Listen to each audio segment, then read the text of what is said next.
Hey everyone, welcome to Infinity Harry. If you're enjoying our unique takes on Harry Potter and want to see more exciting content, don't forget to hit that subscribe button. Today we will see fourth part, What If Harry Potter and Venom Uncovered Time Travel. Here is short summary. When Harry bonds with Venom, their curiosity leads them to uncover Hermione's time turner.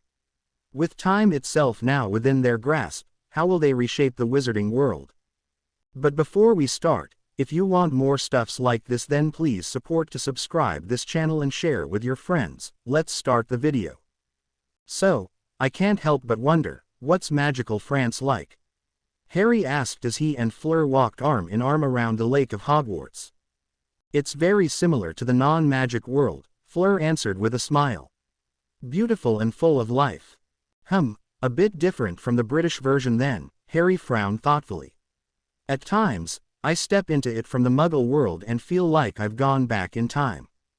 The British do not like the Muggle world and limit themselves from it as much as possible, Fleur stated matter-of-factly.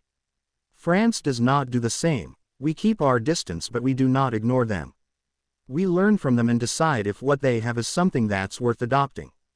Smart people, Harry said with an amused smile. You spend much time in the Muggle world? He asked curiously. No, not really, Fleur said with a shake of her head. Muggle boys have as much resistance to me as non-magical do. Velas in general stay away from the Muggle world.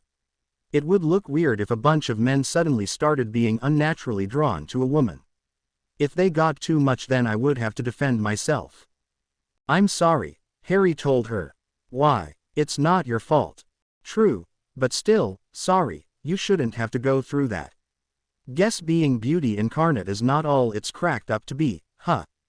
No, it's not, Fleur confirmed with a deep sigh. It's part of what intrigued me about you. You understand, you're the boy who lived. You know exactly what it's like to have everyone judge you for what you are instead of what you try to be.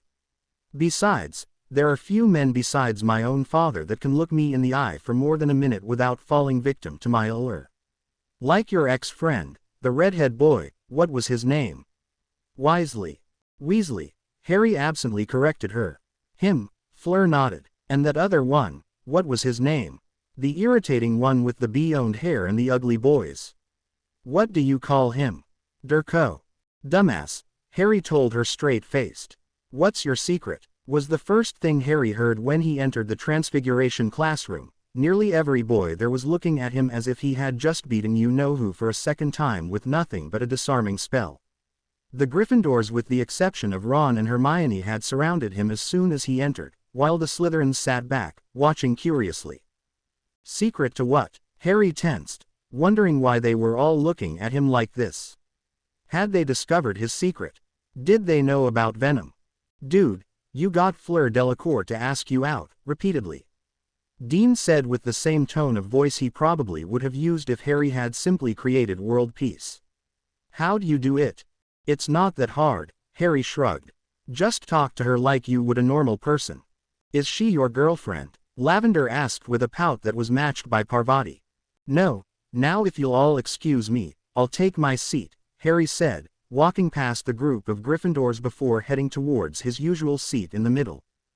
Draco sneered at him, likely on reflex, though he did duck his head and shrink into his seat when Harry sent him a warning look. Harry had barely sat down when the rest of the class started whispering amongst themselves. A second later, he felt a presence fill up the seat next to him. Looking to his left, he spotted Ron, looking quite nervous. Hi, Ron said awkwardly. Is it all right if I sit here?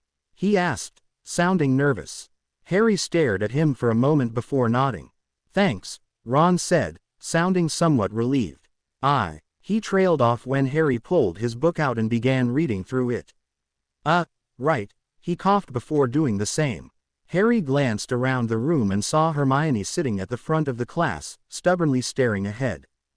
It wasn't long before Professor McGonagall arrived and the class began. The old professor seemed to pay extra attention to Harry after his performance in the first task. The class started with a review of the last spell they learnt, transforming a bird into a water goblet. Harry dutifully paid attention during the whole class, aware that Ron would glance at him every so often as if he wanted to say something, but he didn't. That could have been because the redhead was nervous, but Harry suspected it was more because McGonagall was paying him extra attention. The woman had all but grinned when Harry got the spell right. Eventually, the class finished. Harry began packing his stuff away when he felt Ron tap his shoulder. He looked up at the boy who was looking quite nervous. "Circa. Can I talk to you for a bit?" "In private?" Ron asked hopefully. "Careful," Venom warned. "It could be a trap. The boy likely seeks revenge. Is it going to be long because I have somewhere I need to be?" Ron paused and looked thoughtful for a moment. "I don't really know, maybe like 5 minutes. "Fine," Harry nodded. "I don't think we have to worry about Ron too much, but worst case scenario, we'll surprise him with you."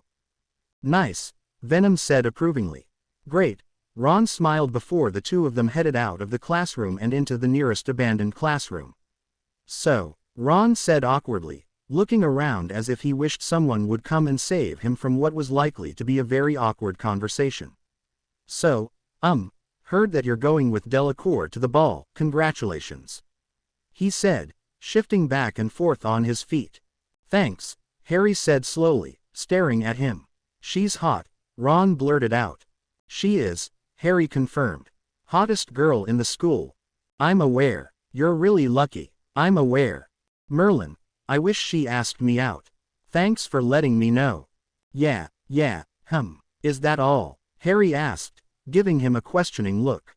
"Yes, no, I mean, no, I just, look, Harry, I want to say sorry," Ron admitted, looking pained. I thought about what you said. I have to admit, it wasn't nice to hear and I wasn't really happy to hear it. But after I had calmed down a bit, I thought about it. And you were right. You nearly die every year and then you're entered into a tournament that people use to die in. I should have realized then." "Yeah, you should have," Harry agreed coldly. Ron winced before continuing. "Anyway, you were right. You did so much for me, for my family, for the school. If not for you then you know who would have come back our first year. Hermione would be troll-paced or petrified, Ginny would be dead. You were there for all of us and, well, I wasn't there for you. Not when I should have been. You said you forgave me and I appreciate that. But well, I suppose I just wanted to say sorry, properly this time. Harry, I'm really sorry. I know we probably won't be friends again soon, but is there a chance that, one day we could be?" No, hell no.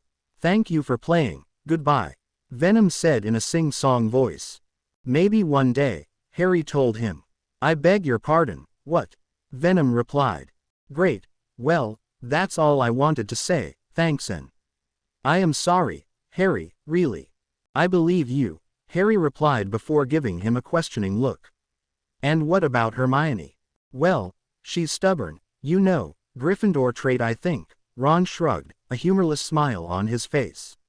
"She'll come around, but I think she just needs more time." "Maybe," Harry said doubtfully. "Anyway, see you later," Harry nodded to him before turning and walking out of the room. "You can't possibly be thinking of taking him back, are you?" Venom asked with disbelief as Harry continued walking. "He abandoned us, he's not your friend anymore, Harry. I'm your friend. It's not like me and Ron are going to be best buds again, but I see no reason why we can't be casual friends in the future." Harry replied patiently. "I won't forget what he's done and I'll always remember, but he made the effort to say sorry, even if it was hard for him. They can't be trusted. I'm the only one you can trust," Venom said furiously. "And you are the only one I can trust," Harry said, sounding slightly confused. "Why are you so angry for? I've been there for you. I will always be here for you, and now you're taking this traitor back." "What about me, Harry? What about us?" Venom demanded. "They'll just cut in and ruin everything, you and I are bonded together. They don't understand. If they ever found out then they'd try to separate us. I need you, Harry. We need each other. You can't just." "Venom," Harry cut in as firmly as he could. "Take a breath and calm down, please. Just stay quiet for about a minute and try to keep calm, okay? Harry responded. He waited for Venom to reply, but the symbiote did not. Apparently, he did listen to Harry, either that or he was simply giving Harry the silent treatment. A short while later, Harry entered the Ollery, which was thankfully void of any other humans. Harry had barely closed the door when Hedwig flew to him and landed on his arm. "Hey girl." Harry smiled at her. She greeted him before giving him a questioning hoot. "Ah, Venom's upset with me," Harry informed her. A second later, a large black tentacle with Venom's head on it shot out from Harry's back. "I am not upset," Venom snapped, glaring at Harry. "I am angry, furious, heartbroken." "Venom, Ron is not replacing you," Harry assured him. "Why take him back at all? Venom, it's not like me and Ron are going to go back to being best buds right away. I don't think we ever will be again." Harry sighed. "But I don't want to end up being a dickhead like Snape, hating people forever and ever." "Venom, are you jealous?" "Jealous?" Venom blurted out, sounding undeniably offended. "How dare you? I am not jealous." "Venom, Ron is not replacing you," Harry told him once more. "He doesn't deserve you. None of them do. They don't care for you like I do. I love you. I killed for you. First of all, let's not pretend that you didn't enjoy doing that," Harry snorted. "That's beside the point. Secondly, all of your efforts have been and will continue to be appreciated." Harry continued. "You don't have to worry about them. They'll want to be your best friends again." Venom insisted. "They can't be your best friends. They don't deserve to be your best friends. Only Hedwig and I are your best friends," Venom said firmly. "You are not my friend," Harry said, stopping Venom in an instant.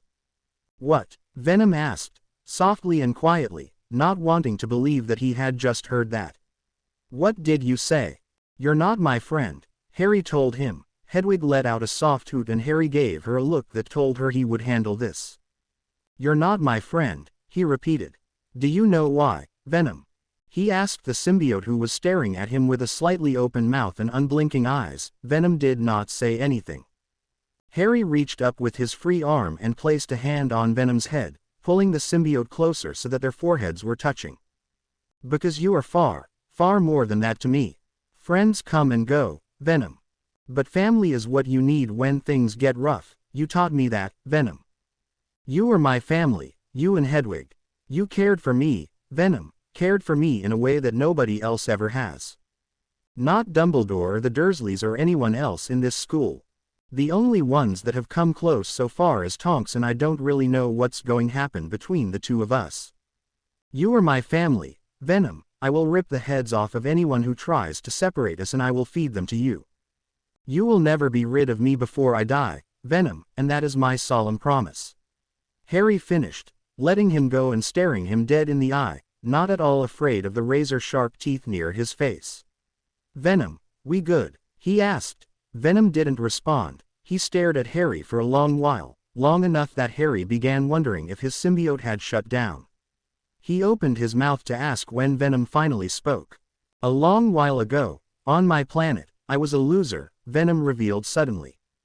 "The other Clintar, they shunned me, because I got attached to my hosts. Hosts were meant to be used for our survival, nothing more and nothing less. That was our way. But I wasn't like the rest," he explained to Harry, who stood silently, waiting for Venom to continue.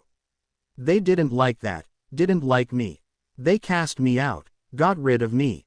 I had no one, not even my own people. And now I have you, and I will never let you go."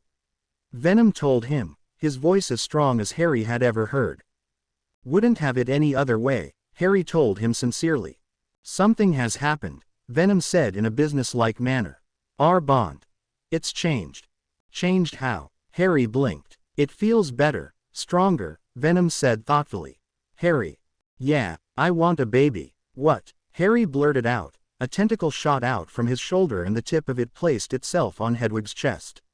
"What are you doing?" The tentacle retracted itself, but Harry barely noticed as his gaze was fixed on Hedwig. Hedwig looked normal for all of a second. Goo spread out from the point that the tentacle had touched. In a familiar process, the goo spread all over Hedwig, making her twice as big. Her claws became more like small knives, Her beak was bigger and sharper and filled with rows of razor-sharp teeth, and her eyes were a familiar milky white. Harry opened his mouth to say something when all of a sudden the goo started changing color into crimson red. Symbiote Hedwig let out a loud roar that sent the other owls bolting out of the ollary. Hedwig seemingly grinned before rubbing her head against Harry's. "They grow up so fast," Venom said proudly. "I really am sorry, Harry," Venom said apologetically for what might have been the 22nd time this morning. After Venom had transferred a symbiote to Hedwig, Harry unleashed the motherload of lectures upon Venom. The telling off that Venom received was so bad that the brain-eating alien had honestly felt like a little first year getting told off by his parents. Venom would dare to say that Harry's mother would probably be the only one who could have lectured him better, without being eaten, at least. "It's fine," Harry said as he made his way through the corridors. "Just never do anything involving Hedwig again without asking me. I'm rather sensitive about her."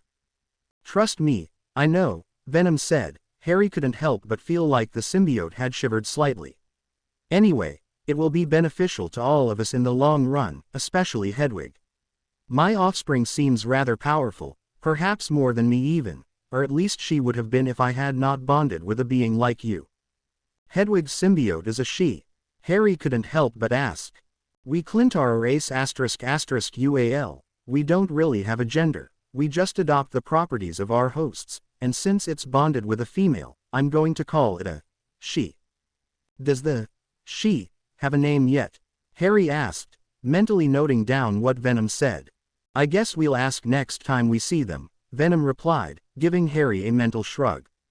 "Your daughter likes me," Harry pointed out, remembering how affectionate it was to him.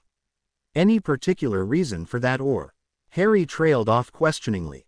"As I said, we take on the properties of our host, it's taken on the properties of Hedwig and Hedwig obviously likes you," Venom explained.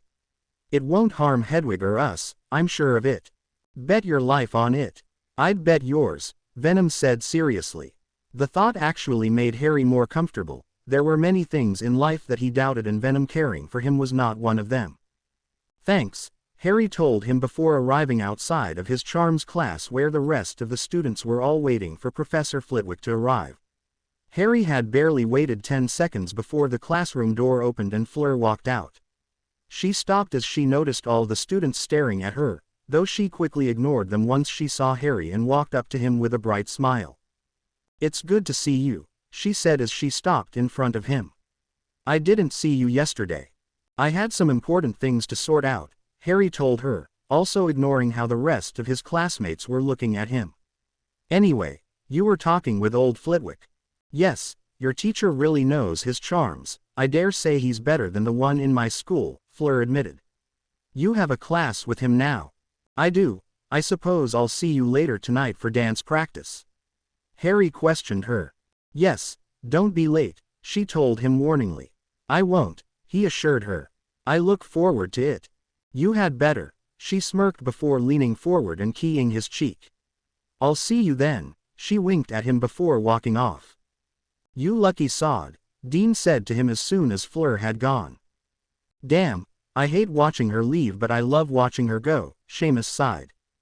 "Eyes in your head, Finnegan," Harry told him, resisting the urge to roll his eyes. All right, I'll stop looking at your missus," Seamus grinned. "She's not my missus, it's just a date," Harry replied, this time rolling his eyes. "You sure about that, Harry?" Neville spoke up, sounding unsure.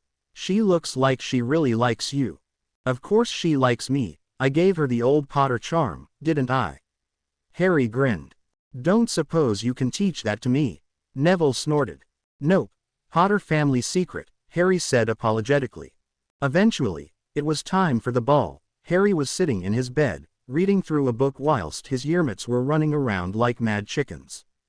An hour before the ball, the boys had decided that it was now time to get ready to go, which in Harry's opinion was far more reasonable than the girls who had been preparing a whole 3 hours before the ball.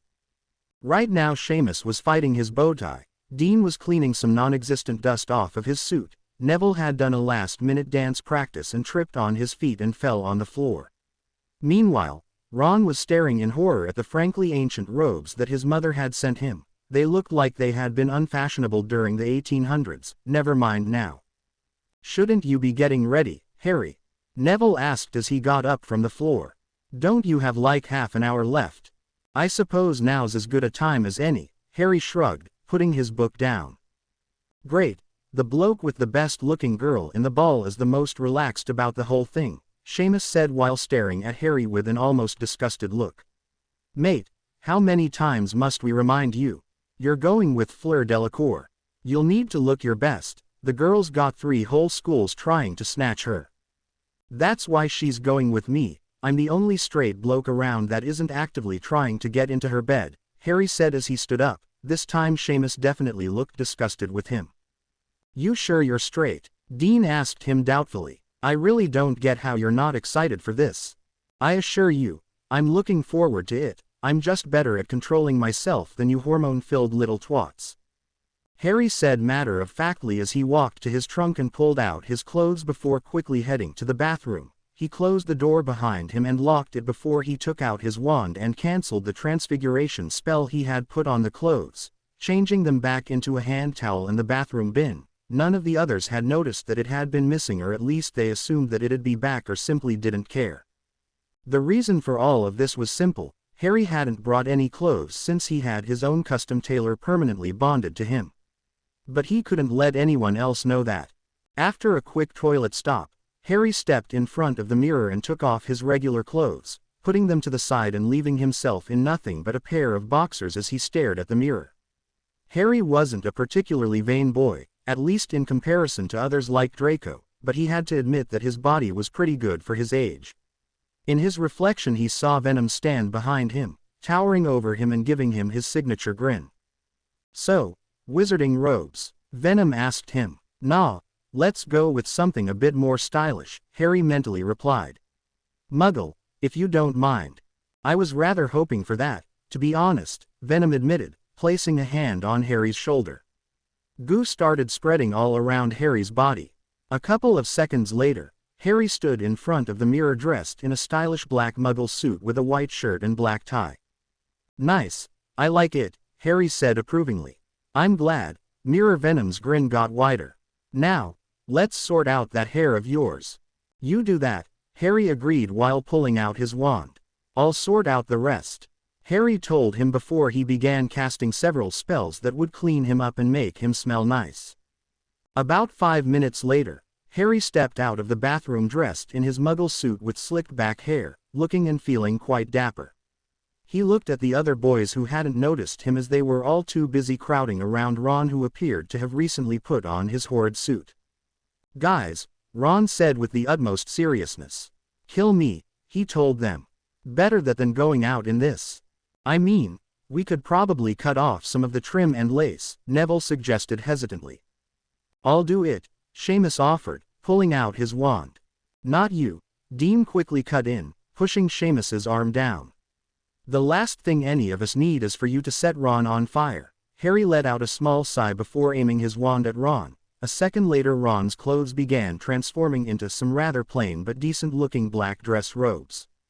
I think that'll be good enough, Harry said. The boys gaped at Ron before they turned and looked at Harry. Blimey, Harry, you're looking good, Dean told him. Now who's not straight? Harry snorted amusedly before turning to Ron. That'll last for a couple of hours, maybe till about 3 p.m. Still, I'd advise getting back by midnight just in case. Thanks, Ron said, looking beyond relieved. Don't know what Mum was thinking, sending me that monstrosity. Anyway, I'll be off, see you guys later. Harry nodded to them before walking out of the room. That was nice of you, Venom told him as he headed down the stairs. Not mad, are you? Why would I be? He'll be a friend at best. I'm your family, Venom said in a smug voice. Harry couldn't help but smile as he got into the common room and headed towards the exit. He heard a few wolf whistles and cheers, mostly from the Weasley twins, before he managed to get out. He walked slowly and calmly towards the Great Hall, enjoying the peace and quiet. Though, naturally that didn't last long when he turned a corner and ran into Draco Malfoy and Pansy Parkinson. Oh great, it's you, Pansy stared at him with disgust, dressed up in a pink dress while Draco wore black dress robes. Potter, Draco sneered at him. What are you doing? Communicating with the voice in my head, Harry said straight-faced. Right now, he's telling me to rip off your legs if you don't move out of my way. Harry narrowed his eyes at Draco, who gulped before stepping back. Attaboy, Draco. Harry clicked his tongue and grinned at the Slytherin before stepping past. He had barely walked a few feet when Parkinson called after him. Neither of us are scared of you, Potter. Pansy snarled at Harry, obviously not noticing how uncomfortable Draco looked. You should check your date's trousers and correct that statement, Harry said, turning back to look at the two. Off to meet with that half-breed bitch of yours, Potter. Pansy spat. Is that jealousy I hear, Parkinson? Harry asked in an amused voice. I'm curious, is that jealousy because I'm going with her or because she's going with me? He asked the now red-faced Pansy. Shut it, I'm not interested in either of you. She glared hatefully at him. As far as I'm concerned, the half-breed mongrel and the half-breed bitch go together perfectly. Unlike you in that dress, pink is not your color, Parkinson, Harry stated in a matter-of-fact voice as he turned and walked off. Try not to get a hard-on dancing with Delacour, not that anyone could notice if you did, Pansy called after him. Don't worry, I'll stay soft by thinking of you, Harry replied without looking back, continuing on his way. A short while later, Harry arrived at the champions' meeting point, outside of the Great Hall. Cedric was there with his date, Cho Chang, who was dressed in a white dress with floral patterns. Crumb was there, dressed in red. The three greeted him when he had arrived. Where's your date? Cedric asked him. You're going with Fleur, right? Apparently so. Harry nodded before turning to Crumb. Mine should hopefully be here soon. What about you? Where's your date? She should be. Ah, there she is, Crumb pointed. Harry's gaze followed and his eyes widened slightly as he saw Hermione walk down the stairs in a blue dress. The girl had obviously put in a lot of effort into making herself look nice. She had done her hair up in an elaborate bun and had likely had some help with makeup from her dorm mates. She had even done her nails. Hello, Victor. She smiled brightly as she looped her arm around his. She then greeted Cedric and Cho with a nod before turning to Harry and freezing. Hermione. Harry greeted her calmly with a small nod. Harry, she said somewhat stiffly. Where's your date? Should be here soon, hopefully, Harry replied. I wasn't aware that you and Crumb knew each other. We met in the library, Victor told him. Ah, makes sense, Harry smiled. I hope the two of you have a good night, he told them. I hope we also have a good night, a familiar female voice said. Harry turned to his right and saw Fleur heading towards him. She let her hair go down to the middle of her back while wearing a stunning, sparkling, silver dress and matching high heels along with diamond-shaped earrings. It was all quite simple, yet very good. I like your choice of wardrobe, she told Harry, looking him up and down. Muggle fashion is so much better in my opinion, no offense, she added to the other two champions. You're looking as stunning as usual, Harry smiled at her. She beamed at him and opened her mouth to reply when another voice cut in. Watch her, guys. Harry's head spun around and he froze as he saw Tonks heading towards the group, dressed in a beautiful black dress that left her shoulders bare and a pair of black high heels. Wow, Tonks, you're looking good, Harry blurted out, missing the look that Fleur was sending him. Thanks, Harry, Tonks grinned. Glad you like it. This is actually some random clothes I picked out of my closet. I transfigured it like this about 10 minutes ago. She revealed. Harry paused, stopping the compliment that was about to come out of his mouth. He was no expert on dates or women, but even he knew that one should not pay attention to other girls on dates. Still, he hadn't meant to blurt out a compliment for Tonks suddenly, he was simply stunned by her choice of dress. Fleur, he barely knew and wasn't that surprised to see her in a dress, no matter how good she looked in it. But Tonks, he had only ever seen her in Auror robes and Muggle clothes. Tonks, you'll remember my date, the lovely Fleur Delacour. Yep, hi Fleur. Tonks waved at her cheerily. Hello. Fleur blinked, looking somewhat stunned by Tonks' behavior. It is good to see you again, she said, looping one arm through Harry's. I wasn't aware you were going to be at the ball. All of us Aurors are, Tonks explained. Not just to her but to the other champions and their dates who were listening in. I'm just here to watch you guys while they're setting up. When you go into the hall, you are all free to mess about, have fun, and do whatever you want. But just to let you know, there will be an aura posted in each corner of the hall and a few more will be walking around. So, if at any point any of you think you have any serious problems, then just make some noise and one of us will come around, though that's only if we don't spot the trouble ourselves first. Do you expect there to be trouble? Hermione frowned. Well, not really, it'd be stupid to try anything tonight, Tonks admitted. But orders are orders, plus it's not completely out of the realm of possibility. In previous tournaments, people have tried to attack the champions in between events. There's a dragon slayer here, Cedric said with a smile, gesturing to Harry. I think we'll be fine. I'm supposed to protect you now, Diggory? Harry asked in an amused voice. Well, I can't protect myself, I'll be too busy protecting Cho, Cedric grinned, only to grunt when the girl in question elbowed him in the gut. Like I need your protection, Cho smirked. I don't suppose your protection extends to saving me from my date? Cedric asked Tonks and Harry. Nah, nope, the two said at the same time. Anyway, where was I? Oh yeah, you'll all be perfectly safe, Tonks continued with a grin. As I said, constant aura presence around, plenty of teachers, and we've even got an aura constantly casting detection charms on all of the food and drinks. Any questions? She asked, taking a quick look around. When it appeared they did not have any more questions, she nodded to them all before casting the Tempest spell, a spell designed to show the time. All right then, you've all got a minute or so before I send you in. She told them. May I speak with you? Fleur asked Harry. She didn't wait for an answer before dragging him to a corner away from everyone else. The other champions took that as their cue to start chatting with their dates. You like this Tonks woman? She said, voice barely above a whisper. That obvious, huh?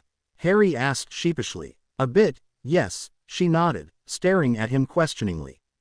I suppose I do, Harry answered honestly, taking a look around to make sure that nobody was listening.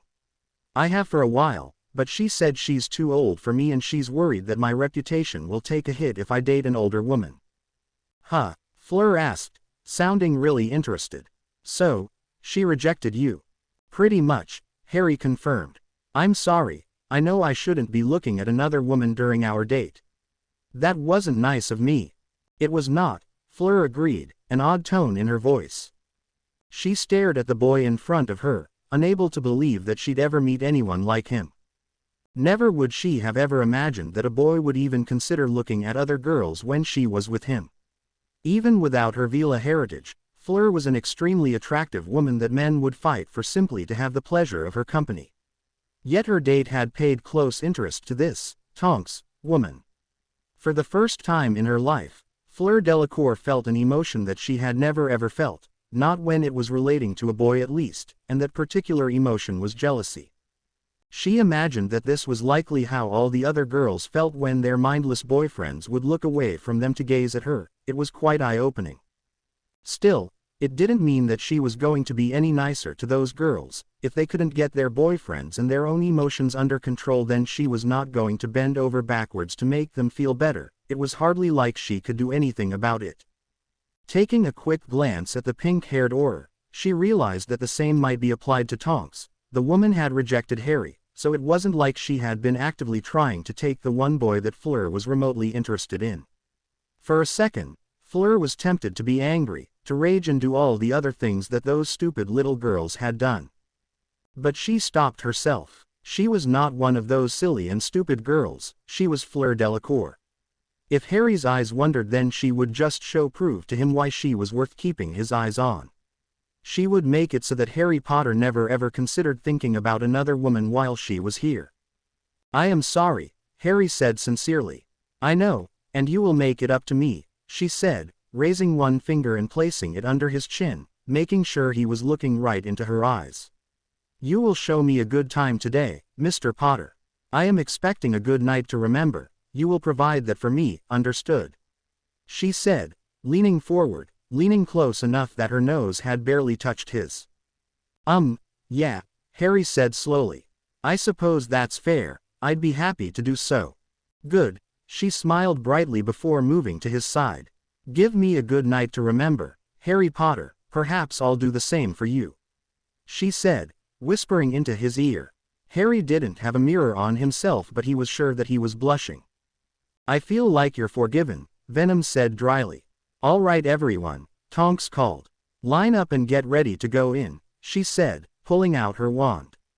Cedric and Cho were at the front, followed by Hermione and Victor and then Fleur and Harry. All right, go inside in 3, 2, 1. Have fun. She flicked her wand and the doors to the Great Hall opened up and the champions started following her in. Harry looked around as soon as he entered. The hall looked vastly different from how it usually looked. Instead of 4 big tables, there were many small tables for people to sit at along with various other tables filled with food and drinks. The tables were covered in white and blue covers and banners of the same color along with other directions that were spread around the hall. A large space in the middle of the hall had been left empty, presumably for the dancing. As they walked in, various people could be heard whispering. How the hell did Granger get a date with Crumb? Told you that Cho was going with Cedric. Wow, Delacour's 10 times hotter than my date. Oi. Don't worry about it, Sarah. Potter's hotter than mine. Oi. Tonks led them all to the biggest table in the hall where all of the judges were waiting. Once they had all taken their seats, Tonks gave them a nod and walked off, discreetly giving Harry a wink whilst gesturing to Fleur. Harry didn't get much time to react before he found his attention averted to the people he was sitting with. The judges were evenly spread around the table, leaving room for the champions to sit between them.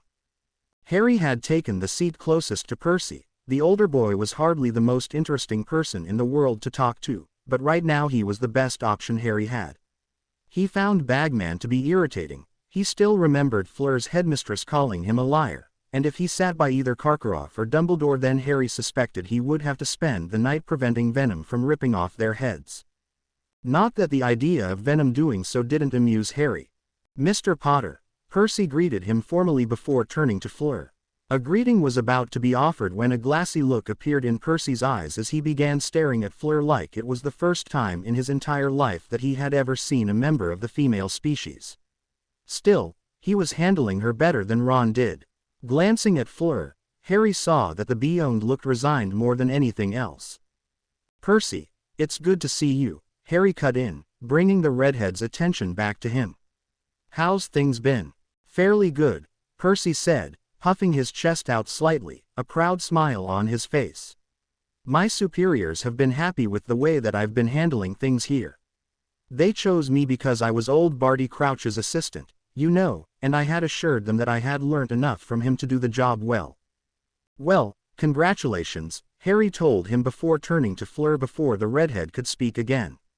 Harry, after his earlier blunder, was determined to make the night as best as he could for Fleur, and that did not mean listening to Percy prattling on about the ministry. Sorry Percy. So, have you been to many balls before? 2 or 3, she smiled warmly. I usually went with my papa, he is part of the French Ministry of Magic. Sounds interesting, Harry replied, about to say more when Percy spoke up. Is he really? Percy said, eyes once more glossed over, but Harry honestly couldn't tell if that was because he thought that Fleur was really beautiful or simply because he was interested in learning about foreign ministries. Maybe a bit of both. That's really quite fascinating. What does he do if I might ask? Does he work with pork chops? Dumbledore said suddenly, staring at his menu. Pork chops appeared on his plate, earning a pleased smile from the man. The rest took that as their cue and began ordering their own food before they started eating. Harry ate whilst making minor small talk with Fleur, though he did make sure to at least swallow his food in between talking and eating. After listening to Hermione and Ron argue for years, all of the other Gryffindor boys had impeccable table manners. Halfway through dinner, Harry couldn't help but feel a leg press against his. The leg in question began rubbing against his. For a brief moment, Harry considered how he would react if Percy or Karkaroff had been the ones to do this, or worse still, if Dumbledore had started doing it. Harry would happily let Venom loose right here and now. Thankfully, it was Fleur instead. He looked at her and found her sitting innocently, eating her food. Are you okay? She asked, raising an eyebrow. Peachy, he replied with a small smirk before he continued eating, not willing to let her get a rise out of him. While they continued talking and eating, Harry took the chance to glance around and see how everyone else was doing. Cedric and Cho seemed to be enjoying each other's company very much. Hermione was apparently trying to teach Victor Crumb how to pronounce her name properly, and Percy was involved in a conversation with Ludo Bagman. Madame Maxime was sitting quietly and eating her food, as was Karkaroff, though the man was glaring and sneering at everyone in between, the complete opposite of Dumbledore, who was smiling like he was having a particularly enjoyable night and had a new plate full of pork chops. After a while, dinner came to an end and the champions had to start the dance. Harry stood up and offered his hand to Fleur, who daintily accepted it before the two headed over to the dance floor. Harry placed his free hand at her waist while she placed hers on his shoulder. It wasn't long before the music started and the couples began dancing. "You are doing quite well," Fleur whispered to him. "I had a great teacher," he whispered back, earning a pleased smirk from the French woman.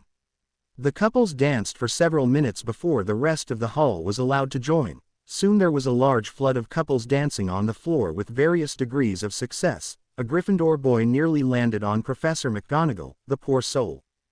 Harry wasn't quite sure exactly how long he and Fleur had been dancing. The dancing was admittedly more enjoyable than he thought it would be. Fleur's light touch kept him far more awake than he had been the whole night. The woman's eyes seemed to drill into his own, almost daring him to look away. He honestly didn't want to. Harry knew that Fleur Delacour was objectively a very, very good-looking person. He had to admit that she was even more so up close. Though for Harry, he was just glad that she at least had a personality that was agreeable with her looks. He hadn't known her long, but so far he could admit that she was pretty fun to be around. "I think this is the longest I've ever danced with a boy," she had to admit.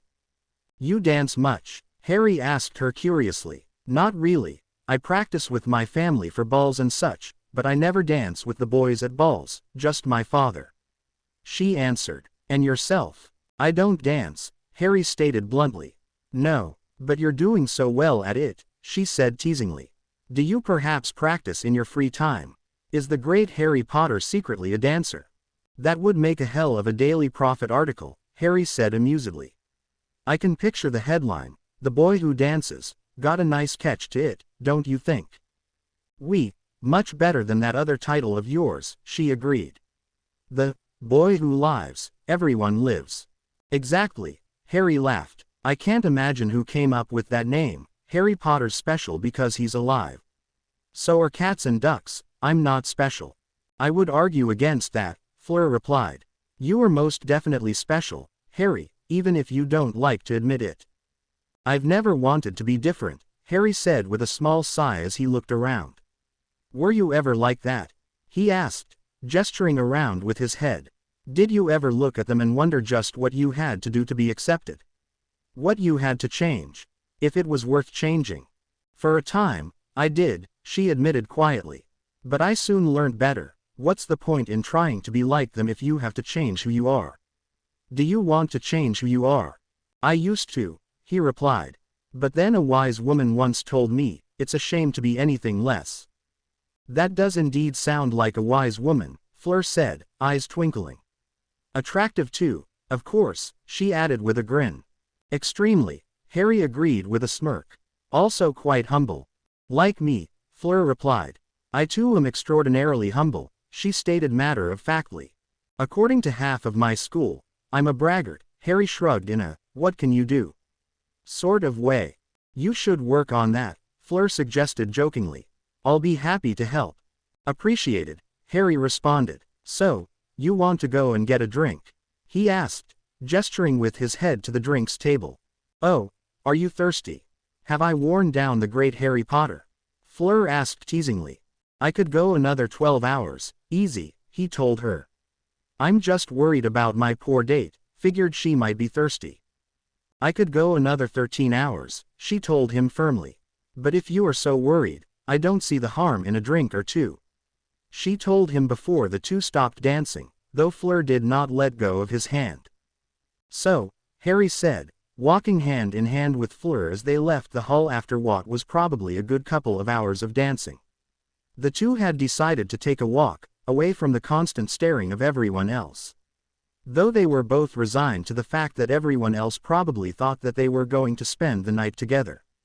"I do hope you enjoyed yourself," he said questioningly. "I did," Fleur confirmed. "And what of you, Harry Potter? Did you enjoy your date with me?" "Got to be honest, I did," Harry nodded. "I'm glad I went with you, it was pretty fun." "I am indeed very fun," Fleur smiled. "If you truly liked it, then I would guess that you wouldn't be opposed to some more dates." "You want more dates with me?" Harry asked, not entirely able to keep the surprise out of his voice. "Why not?" Fleur asked. "You are handsome and powerful, you don't stare at me like I'm a piece of meat, and you're perhaps the only straight boy in this school who isn't trying to jump into my bed.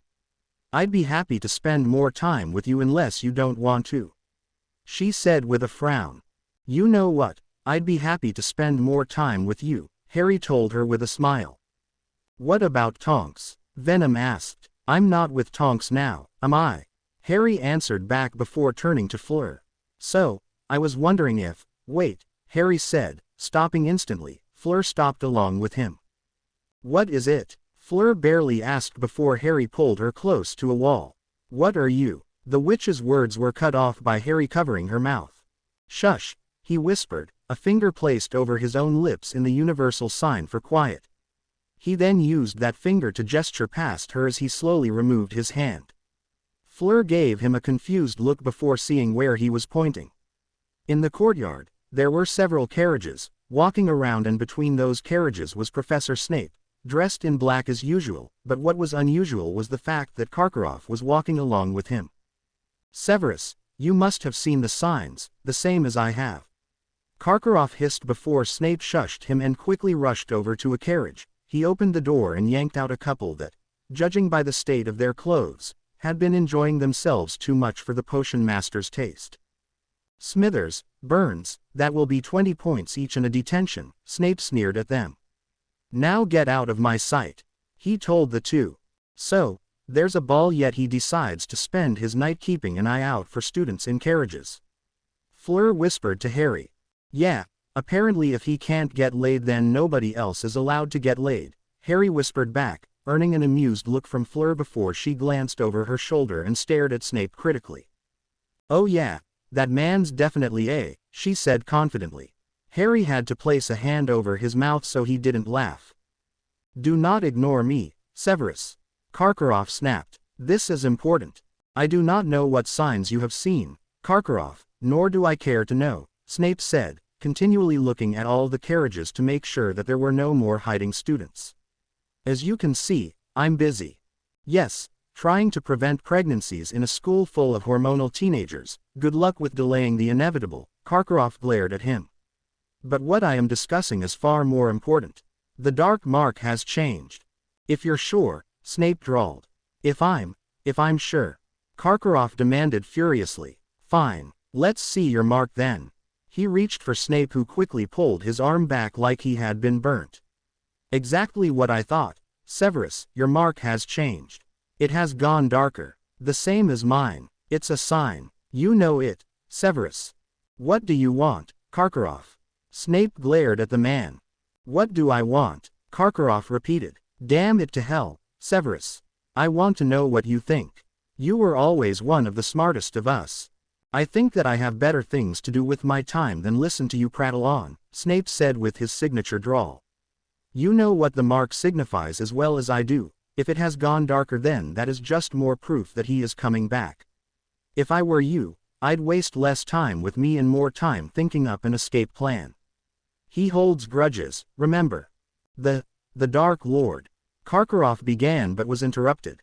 "Do not mention his title," Snape hissed furiously. "Not here. Especially not here." "The Dark Lord," Venom repeated. "That's Voldemort's title.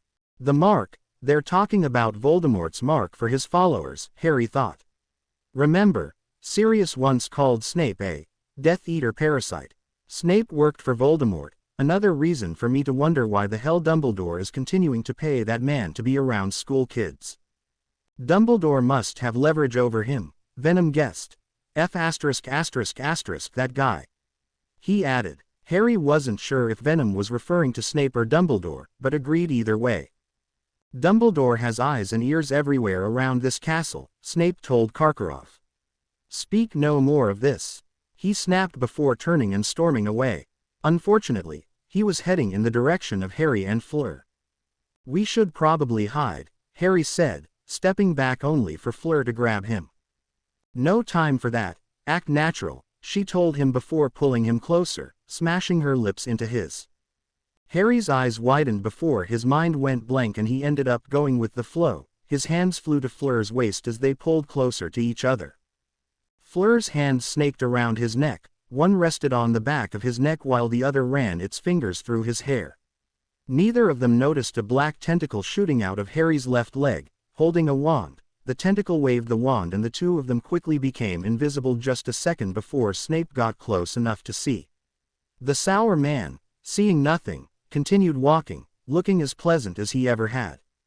Not that Fleur or Harry noticed, the two of them were too focused on each other. With a second wave of the wand and the two became visible, the tentacle disappeared. It might have been 10 minutes or maybe even an hour, but eventually, the two broke away, staring at each other with flushed faces that both had matching stunned looks. Wait, where's the professor? Fleur blurted out, looking around. Don't know, Harry said slowly. You just took my first key asterisk, he couldn't help but point out, causing the older girl to blush. And I gave you mine, she said, staring him right in the eye. That was your first, yes, bullshit, there's no way that was your first. And why's that, she said, offended. Did the boy really think that she had gone around keying every boy that came near her? Because it was *****ing amazing, that's why. Harry told her honestly. Amazing, she blinked. Spectacular. Harry was pretty sure that there was a smile on his face as he made his way back to the common room. His hair had been messed up greatly and his clothes probably would have been if they hadn't been made with the high-quality material known as Venom. Though, Harry didn't make much of an effort to hide his smile as he stopped in front of the common room entrance. Broadsword, Harry told the portrait of the fat lady. If you say so, she yawned before the portrait door opened. Harry walked into the common room and saw several people sitting down, discussing the events of the Yule Ball. There were groups of girls and boys, a few couples were still together. One couple was having a rather intense snogging session in a corner and probably would have continued doing so if a prefect hadn't broken them up. Harry ignored all of this and made his way up to his dorm where he found the rest of the boys surrounding Seamus, who was groaning as he lay on his bed with a hot water bottle between his legs and a black eye. What the hell happened to him? Harry couldn't help but ask, letting the boys know that he was there. You didn't see? Neville asked. He went on a date with Lavender. The one in our year? Harry asked. Yep, Ron confirmed. She was looking well fit, he couldn't help but add. It was then that Harry noticed a slap mark on Ron's face. What the hell happened to you? Harry blinked. We're getting to that, Dean told him. Anyway, Lavender was with Seamus. Things were going decently well when people started switching up dance partners. The Ponce had somehow managed to get a dance with Daphne Greengrass, the Slytherin girl in our year. She looked like she was contemplating hexing him. And then, Harry gestured for him to continue. And then she hexed him, Dean shrugged. Yeah, well he shouldn't have grabbed her butt, Neville huffed, shaking his head. That was an accident, Seamus protested weakly. You were grinning, you idiot. Dean snapped at him. So then Greengrass hexed him, I'm guessing? Harry asked, raising an eyebrow. Froze his bits, Neville said with a frown. But not before Lavender had decked him in the eye. Neat, Harry nodded approvingly. But what about him? He pointed to Ron. That happened a bit earlier actually, Dean revealed.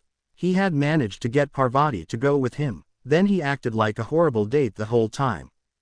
I did not, Ron replied. You were staring at Hermione the whole time, everyone noticed, Dean said, rolling his eyes. Everyone except for Hermione anyway. Still, he was being a moody little shit and Parvati obviously wasn't enjoying herself. Then Ron went to get some food, came back and pulled Padma into a dance, not realizing that he had got the wrong twin. Ron, Harry couldn't help but sigh.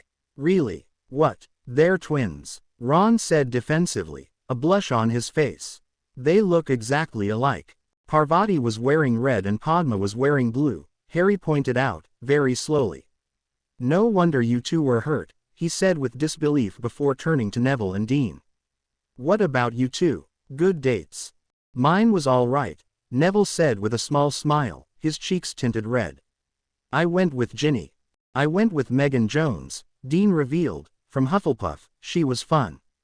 Anyway, what about you? You're the one who went with Fleur Bloody Delacour. How did that go? You didn't do anything like those two idiots. Well, it didn't start out perfect, but I enjoyed myself well enough. Why are you smiling? No reason. Hello. A familiar voice purred into Harry's ears no sooner than a minute after the boy had sat down for breakfast. Everyone around them froze as a lovely pair of arms wrapped around his neck, pink lips pressed against his cheek and a surge of warmth filled his body. Miss me? Fleur asked, hands idly playing with his hair. I saw you yesterday, Harry couldn't help but point out, smiling up at her. Answer the question, she said sternly, flicking his ear warningly. Well, I certainly didn't enjoy ending our time together yesterday, he smirked as she sat down next to him and leaned into his side. A good answer, she responded before a plate full of food appeared. I am so hungry, she informed him before she stopped leaning on him and began eating. Harry nodded and did the same, the pair of them ignoring the gawking Gryffindors that surrounded them. So, did you brag to your dorm mates about our key yesterday? Fleur asked him causally, causing everyone to stare at him. I don't key and tell, Harry shrugged. By the way, you want to go on another date? He asked casually before drinking some juice. Sure, tomorrow, she asked before putting a forkful of food into her mouth. Okay, it's Hogsmeade Day so we can head down to the village if you want, Harry responded. It's really beautiful down there, they got some great shops.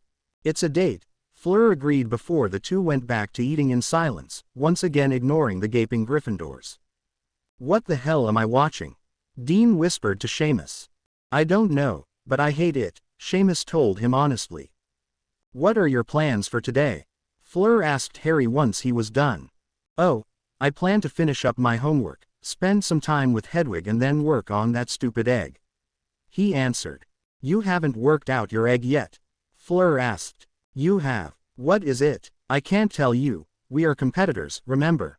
Fleur smirked. Perhaps if I enjoy our date tomorrow then I might be compelled to give you a clue. Challenge accepted, Harry grinned at her. I'm going to shove so much joy down your throat that it's going to come out your ass, he stated just as Neville began drinking some juice. The poor boy ended up choking and spitting some on the table.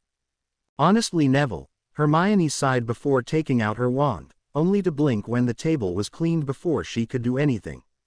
She looked around and saw Fleur putting her wand away. You're welcome, Fleur told her with a smile before leaning into Harry's side. So did you and Harry enjoy your date yesterday? Lavender asked Fleur, staring between her and Harry. I enjoyed it very much, Fleur said while Harry nodded. He is a very skilled keyer, she stated matter-of-factly just as Neville put some food in his mouth, causing him to choke. Harry didn't miss the twinkle in her eye, he liked it a hell of a lot more than Dumbledore's. Neville, Hermione sighed, pointing her wand at the boy, ready to help when another spell hit him and stopped him from choking. You're welcome, Fleur smiled, putting her wand away. All right, you can do it, girl, Harry said encouragingly as he stood in the Ollery. A tentacle with Venom's head had come out of his back and the two were now staring at Hedwig. The snowy owl blinked her large eyes before being covered in red goo. Atta girl, Venom said proudly as he looked at the symbiote Hedwig in front of them. Such powerful offspring for such a wonderful owl. She is a wonderful owl, Harry agreed, reaching forward with no fear and scratching the owl-alien hybrid on the back of the head. Hedwig purred and leaned into his touch. So, what do we call this one? Harry couldn't help but ask. I'm sure she has a name, Venom told Harry before turning to Hedwig. What's your name, child? The owl stared at the two for a minute before slowly opening its beak. Circa, it started, pausing for a moment before it continued. Carnage, it hissed out, the voice powerful enough that Harry felt his body vibrate.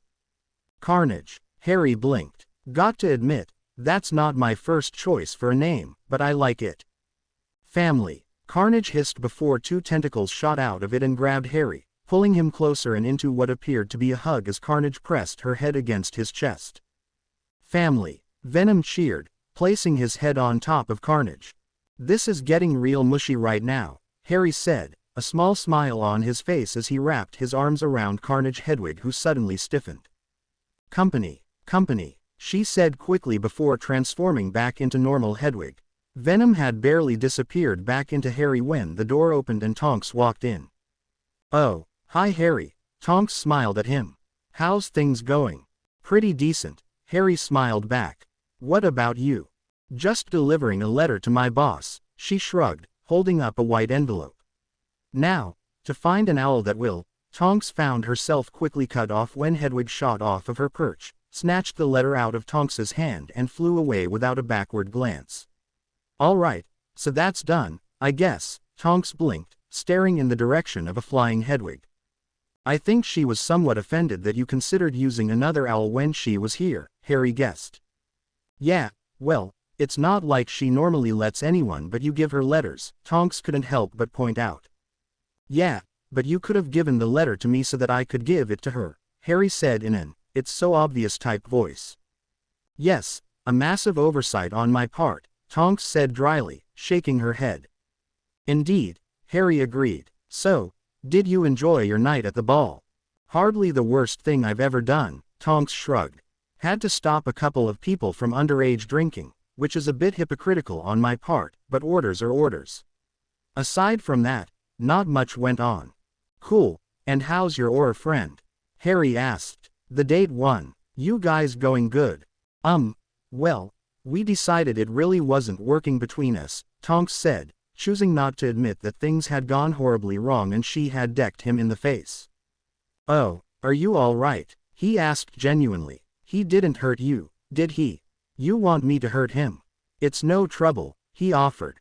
It's fine, Tonks waved him off. You don't need to do that. You're my friend. Nobody's allowed to hurt my friends, Harry said firmly.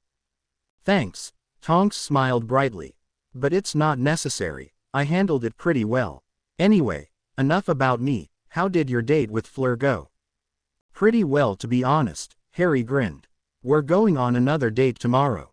Oh, that's good, Tonks said slowly. So, you two really like each other, huh? Yeah, she's fun, taking her to Hogsmeade, Harry revealed. Right, Tonks nodded awkwardly. Anyway, that's me done, I'll see you later then, I guess. See you, she said before quickly leaving. Wonder what that's about, Harry frowned. Maybe she needed the toilet, Venom guessed. All right, Venom said in Harry's head as the boy stood in front of the mirror, having finished brushing his teeth. You're going to want to look nice for your date, he said matter-of-factly, standing behind Harry in the mirror's reflection, staring down at Harry with a critical look. But it'll also be cold, so let's go with something a bit warm. Venom decided, placing his hand on Harry's back. A second later Harry was standing in front of the mirror dressed in black trousers, a gray shirt and a thick black coat. Perfect, Venom declared. Thanks, Harry said appreciatively before he headed out the door and was promptly met in his dorm by his dorm mates. So Harry, what's your plan then? Dean asked him. How are you going to wow Delacour? A lot of flowers, that's what I would do, Seamus said matter-of-factly like he was some expert. If I ever followed your advice then I'm likely to end up coming back blown up with a black eye and an ice bag on my junk, Harry snorted, causing Seamus to flush red. Hey, you're going to have to do something, Neville frowned. Girls like that sort of stuff. Yeah, obviously, Ron nodded. You got to do something big. Lots of flowers and chocolates. Chocolates. Venom perked up. Something that she'll remember forever, Ron continued enthusiastically. She'll be wanting jewelry, of course. Of course, Dean nodded sagely. Perhaps you should give her your scarf. I'm not wearing a scarf, Harry couldn't help but point out. You should wear a scarf, Dean advised. It is pretty cold out today, Neville agreed. I'm a wizard, I don't get cold, Harry said, staring between all of them. I have access to this wonderful thing called magical spells, they'll keep me warm enough. Besides, I'm not doing any of the crap you're suggesting. I'm going to walk around with Fleur, go to some shops, keep things simple. But that's rubbish, Ron blurted out, sounding absolutely horrified. You need jewelry, flowers and chocolates. I'm getting hungry now, Venom complained. Ron, you hyperactive little ginger, I am not doing all of that, Harry said, rolling his eyes. I'm going to take Fleur out on a simple date. If we ever get to the stage where we are boyfriend and girlfriend, then I will consider it. Now, excuse me, I'm going to go now, he said, quickly making his exit, all the while ignoring the protests of his dorm mates who were insisting that he had no idea what he was doing. You are going to be at least a bit romantic, right? Venom questioned him. Oh yeah, but I'm not letting them know that, Harry pointed out. Still, I am going to try and keep things simple. I see no need to go all out on the first date. Fair enough, Venom replied.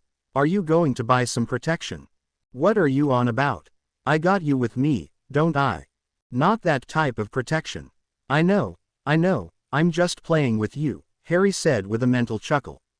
Relax, I don't think it'll go that far, especially on the first date. If you're sure, Venom huffed. Still, your roommates were right about one thing. What's that? Chocolates, lots of chocolates. Hey Fleur, looking good, Harry said, feeling like he had just stated the obvious.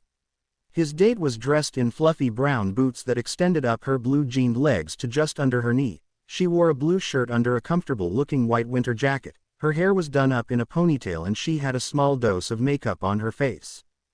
As always, Fleur smirked, flicking some hair off her shoulder, ignoring the gaping looks from the other boys around them along with the jealous looks shot from the girls. No hat or anything? Harry asked. I am a witch, you know, I have access to magic, Fleur replied. I told my roommates the exact same thing, Harry said with a smile. What, that you're a witch? Fleur asked, innocently, as the two started making their way out of Hogwarts and to the carriages. Fleur happily looped an arm around his. No, Harry rolled his eyes, partly at her comment and partly at the other people around them who were watching them. Between the dragon-slaying boy who lived in the beautiful French villa, it was damn near impossible for people not to be staring at them. Still, it was quite annoying. But they insisted I should bring a scarf. Why is that? She asked curiously. Apparently, I am supposed to give it to you when you're cold, Harry informed her. I'm a witch, Fleur said, looking a hairbreadth away from also rolling her eyes. I don't get cold. If I really wanted to, then I could apply the spells to my whole body and walk out in summer clothes. That's what I said, Harry shrugged. What, so you really are a witch? Fleur mock gasped. You've discovered my secret, Harry said dryly. Anyway, my friends insisted I have to perform big romantic gestures involving lots of jewelry, flowers and chocolates. You can give me the first two if we are ever together long enough to have an anniversary, Fleur told him before suddenly looking quite serious. Though, with that being said, if I do not receive chocolates today, then you're in big trouble, Mr. Potter. She warned. You know what, I'm starting to like her, Venom said honestly. There is plenty of chocolate in Hogsmeade, Harry assured her before they reached the carriages. Harry frowned as he stared at the horses that were pulling the carriages. Well, he wasn't exactly sure if horse was the right description for these reptilian-looking creatures. They were completely fleshless, their black coats clinging to their skeletons, of which every bone was visible. Their heads were dragonish, and their pupil-less eyes white and staring. Wings sprouted from each side of their body, vast, black leathery wings that looked as though they ought to belong to giant bats. They hardly looked like the warmest or friendliest creatures in the world. Not that Harry was one to judge. Venom didn't look really warm or friendly either unless you happened to be Harry Potter. I'm nice to Hedwig too, Venom protested. Carnage as well. They're the same thing, Harry replied. What are those? One of the students wondered out loud. Are you guys seeing this? Another asked. I thought the carriages were self-pulling. I thought they were working on spells or something. Do you know what they are?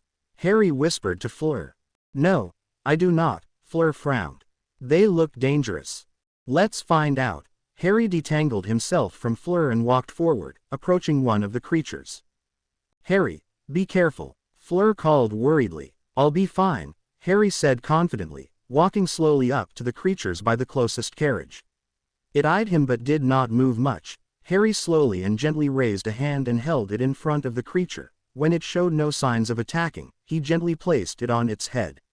You know what, I kind of like this, he admitted as he petted the creature before glancing back at Fleur, who looked more resigned than anything else.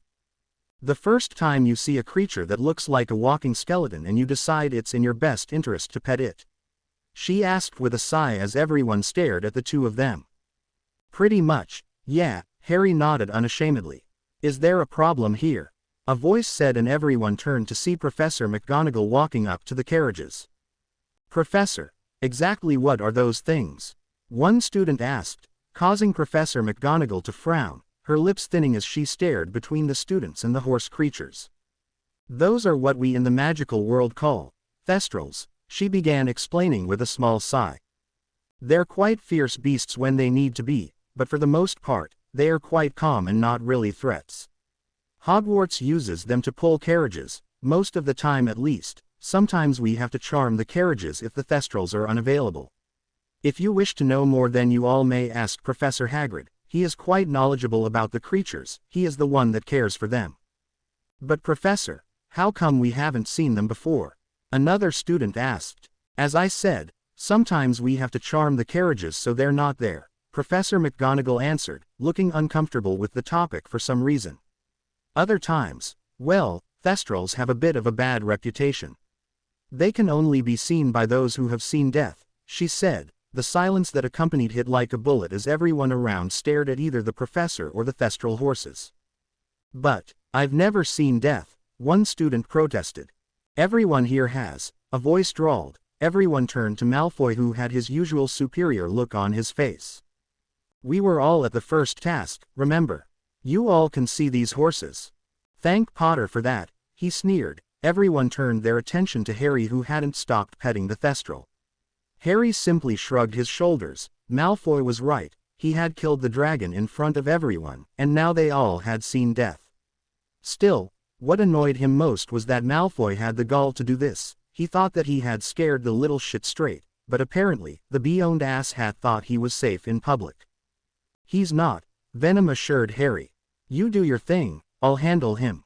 Tell me, Malfoy, how many people can now see thestrals thanks to your dear old dad? Harry asked calmly, causing Malfoy to turn a bright red. That's quite enough, Professor McGonagall cut in firmly. That'll be 10 points from each of you. Me, Draco demanded furiously. What did I do?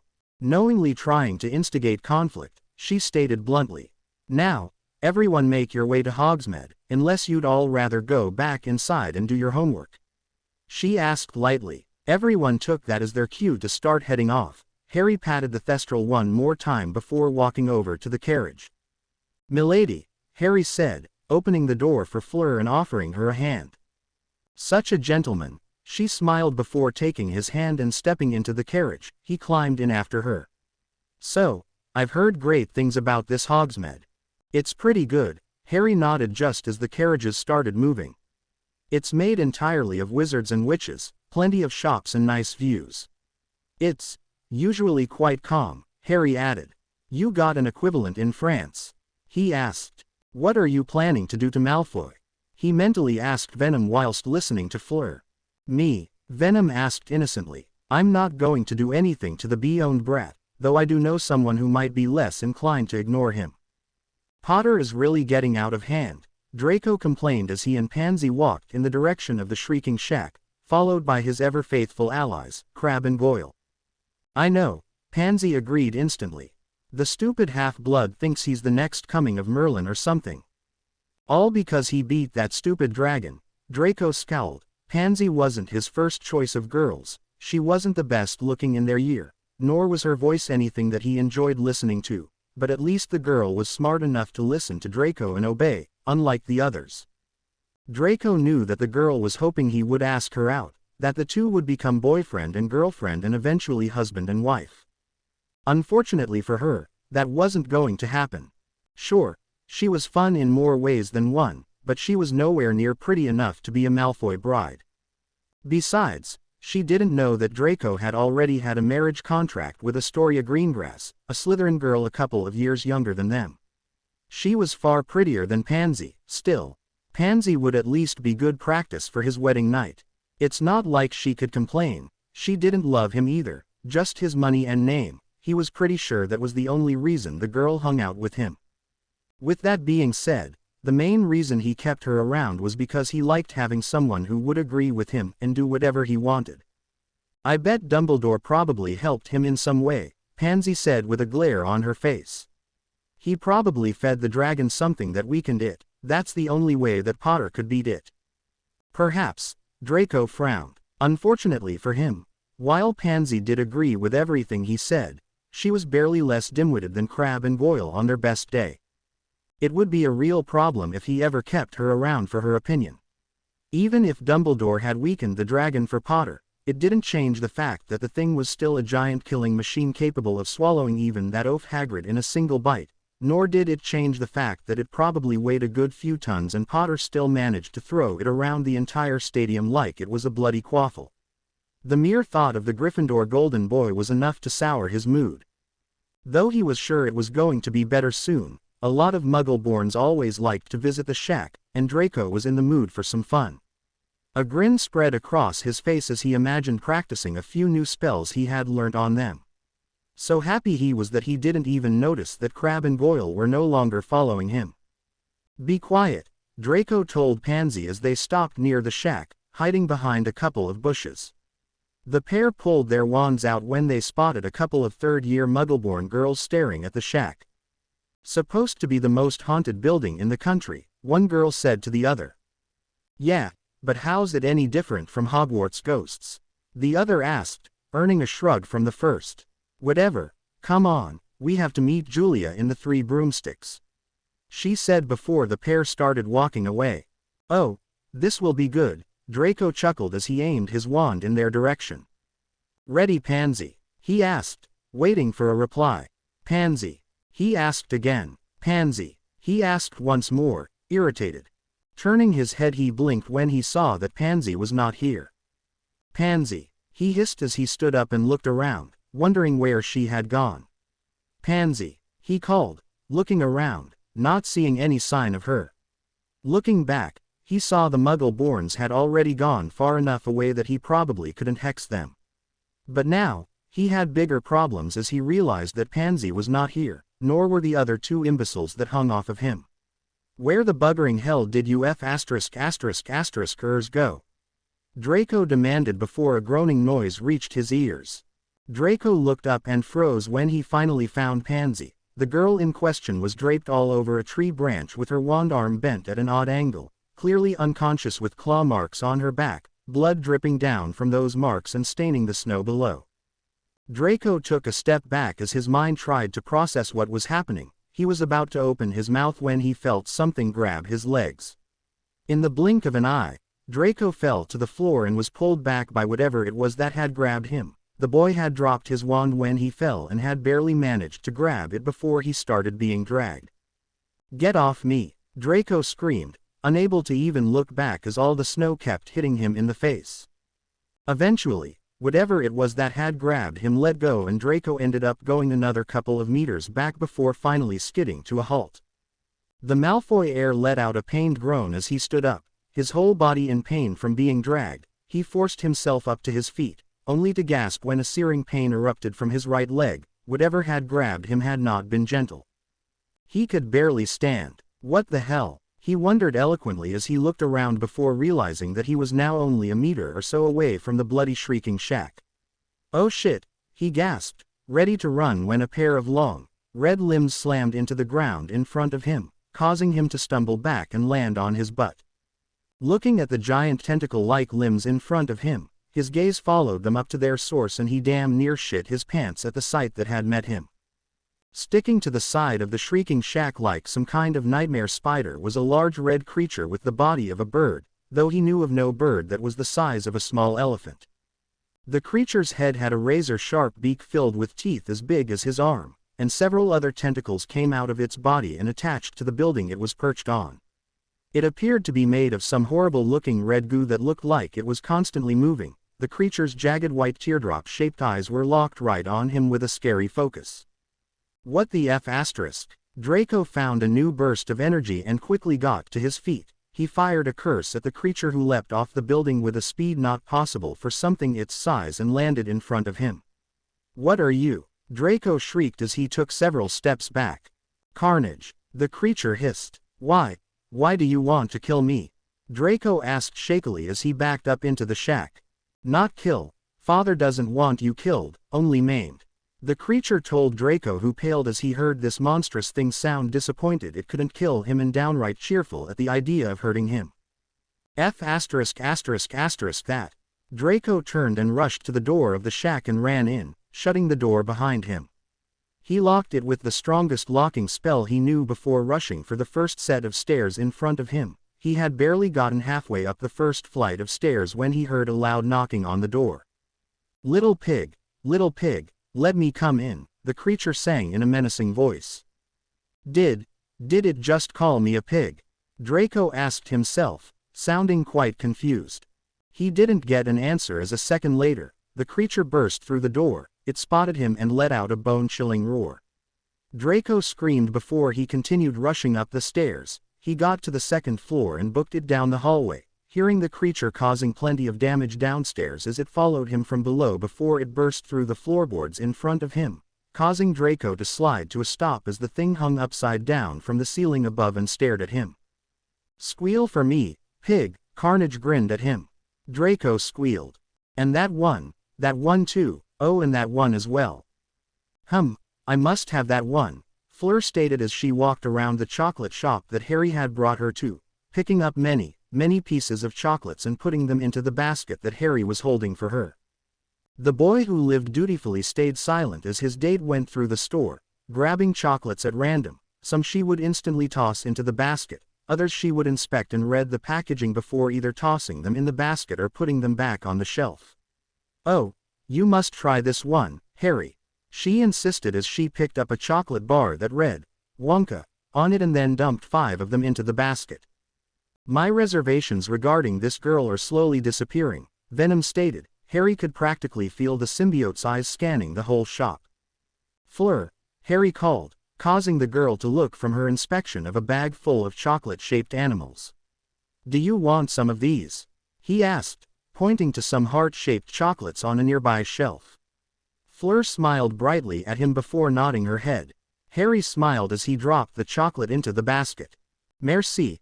Fleur pecked him on the cheek and Harry reluctantly conceded that the guys were right about the chocolates at least, not that he would ever admit that to them. Albus. Professor McGonagall rushed into his office, looking positively horrified. Minerva. Dumbledore jumped to his feet instantly, knowing that his deputy was rarely ever less than in complete control of her emotions. What has happened? He asked quickly. There was an attack, Albus, she told him. 4 students attacked. 4th-year Slytherins. Crabbe, Goyle, Parkinson and Malfoy. Are they hurt? Dumbledore frowned, looking quite worried. Very. So how did you enjoy our date? Harry asked as he and Fleur sat side by side in a carriage heading back towards Hogwarts. Harry had got himself a bag filled with snacks, a couple of school supplies and a few owl treats for Hedwig. He hoped that would satisfy her, though he wasn't really sure anymore since she had her own symbiote now. Meanwhile, Fleur was sitting next to him, looking quite pleased with the 3 bags full of chocolate treats resting at her feet. Harry half suspected that he could eliminate her from the tournament with a nice bribe of chocolate. Heck, if he gave Venom the rest, then maybe he could sort out Diggory and Crumb. Chocolate was the thing that made the world go around apparently. It was quite enjoyable. Fleur smiled at him. Did you enjoy yourself? Very much, Harry nodded. So, are you open for a second date? My, already wishing for a second date? Fleur asked teasingly. Well, I suppose I can fit you into my busy schedule, she said in a mock-haughty voice. How kind of you, Harry said dryly, rolling his eyes. Still, you'll have to wait until after the second task, Fleur told him apologetically. I must prepare and train. Fair enough, Harry said understandingly. You worked out what your egg was. I did, Fleur confirmed. And I had told you that I'd give you a clue if I enjoyed my date, so I'd suggest you put it in water. Put the egg in water. Harry frowned. Put the egg in water, Fleur confirmed with a small nod. That's all you're getting out of me, she added apologetically. Thanks, it would have probably taken me a while to work that out, Harry said appreciatively. My current plan was just to toss it at someone and see if it breaks, he admitted with no shame, earning a giggle from Fleur. You Englishmen are so simple-minded, she scoffed. All of you are the same. Hey, no we're not. Yes, you are, she smirked. Most of you are only ever thinking about one thing. Quidditch. It wasn't long before the pair arrived back at Hogwarts along with the other students. Harry had helped Fleur out of the carriage before levitating their bags, so they followed behind the couple as they walked. The two had barely made it a few meters from the carriage when a familiar voice interrupted. Potter. Severus Snape snarled as he stormed up to the couple.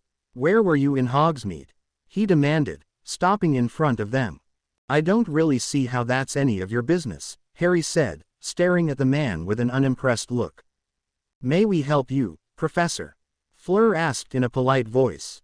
Harry and Snape's gaze snapped towards her. Snape looked as furious as ever while Harry's lips curled up as he firmly held back a laugh. What? Did you just call me? Snape asked, slow and angry.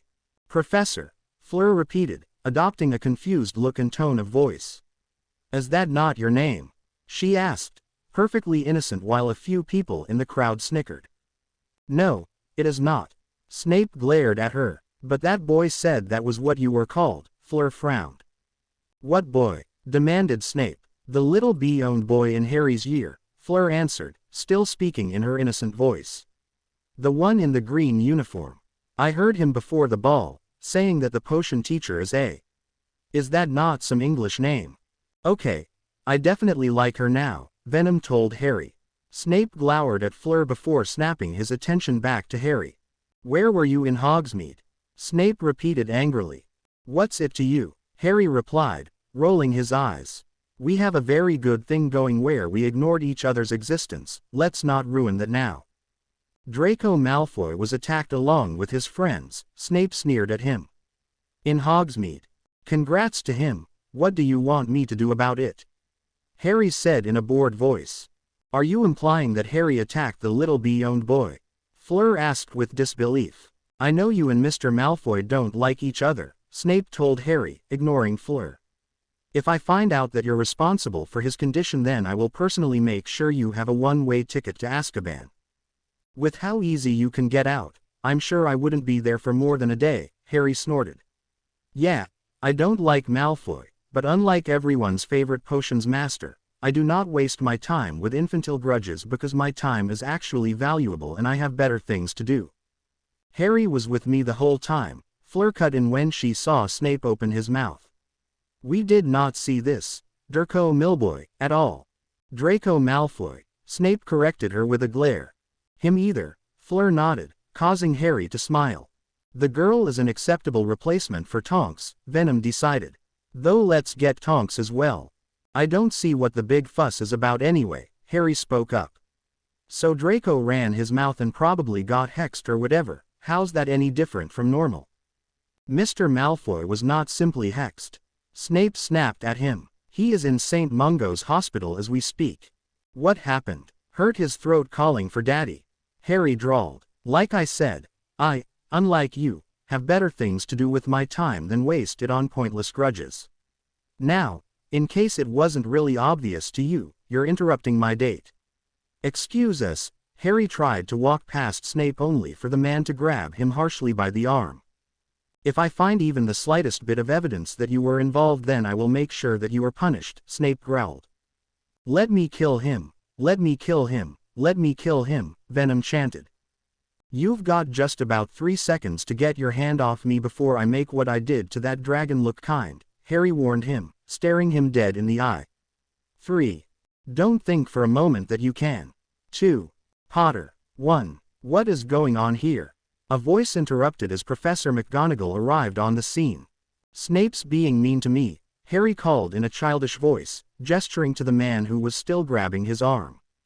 Unhand him at once, Professor Snape, Professor McGonagall ordered, pulling out her wand. Snape glared at Harry before releasing him. I wonder just how many complaints you can take before Professor Dumbledore has no choice but to cast you out, Harry said thoughtfully. Let's add one more to the mix and see, he added before turning to Professor McGonagall. I'd like to lodge an official complaint against Professor Snape, he bloody interrupted my date. I too would like to make a complaint, Fleur spoke up. He interrupted my date as well, she added with a small pout. I was enjoying myself. Albus Dumbledore, headmaster of Hogwarts and arguably the greatest wizard of the modern day, let out a very deep sigh as he rubbed his eyes, having just read over the latest report that Professor McGonagall had just given him. Apparently Severus and Harry had just had another confrontation with each other, and now Harry was filing a complaint against Severus along with the Beauxbaton champion, Miss Delacour. If that wasn't bad enough, then there were also dozens of witnesses to confirm Harry's side of the story. At times he honestly felt that keeping Snape around wasn't worth the hassle. Despite what many believed, he was not blind when it came to Snape. He knew exactly how the man behaved in class. He knew that the man, as intelligent as he was in many aspects of life, was a man-child whose ego was only matched by very few. Still, despite everything, Snape was an incredibly useful asset for Dumbledore, which was honestly why the man had not just tossed him out on his ass by now. The fact that this happened right now made things far worse, as he was already dealing with one big disaster in the form of Draco Malfoy. The Malfoy heir had been attacked in Hogsmeade. The village wasn't under Dumbledore's authority, nor did he have any official ruling power over it. It still didn't stop people from demanding answers from him. Lucius Malfoy, a man as Slytherin as they come, hadn't hesitated in using his own son's attack to try and claim Dumbledore to be incompetent and should therefore not be ruling Hogwarts. Dumbledore could almost respect the man's initiative. Unfortunately for him, it hadn't worked, as everyone did concede that he couldn't exactly be held responsible for something that happened outside of his authority. Not to mention the fact that all signed permission slips for Hogsmeade stated clearly that Hogwarts and its staff would not be held responsible for anything that may or may not happen during the students' Hogsmeade trips. Still, it was worrisome that a student had been attacked, even an unpleasant one like Draco. If one student was attacked, then it meant that the others could also be attacked. If this continued, then he'd have to end up canceling Hogsmeade trips until whatever or whoever was responsible had been caught. Draco Malfoy was currently in St. Mungo's Wizard Hospital. Dumbledore was sure that Madame Pomfrey could have probably handled Mr. Malfoy's injuries, but for an injury such as this, it had been decided that it would be better to send Malfoy to the hospital. The bones in both of his legs had been shattered, his hair had been pulled out and his tongue had been cut off. The boy looked a step away from death, and likely would have been if not for the miracle that is magic. Dumbledore hadn't really had the chance to discover what or who had attacked Mr. Malfoy, as the boy had been immediately rushed to hospital. All of that, along with the stresses of running a school and an international wizarding tournament, made Dumbledore really unhappy when Severus decided to dump a whole new workload on his lap. Speaking of Severus, the man was sat across from him, snarling and muttering under his breath like a man who thought the whole world had wronged him, which Severus probably did. Is there much point in trying to point out what exactly you have done wrong? Dumbledore wondered, mostly to himself. The boy is responsible for what happened to Mr. Malfoy, Snape said firmly. I'm sure of it. So sure, are you? Dumbledore asked, placing his arms on his desk, interlocking his fingers together as he leaned forward and gave Snape a curious look. Well, I'm all ears, Severus. Please tell me what miraculous and irrefutable proof you have that Mr. Potter was involved in this attack.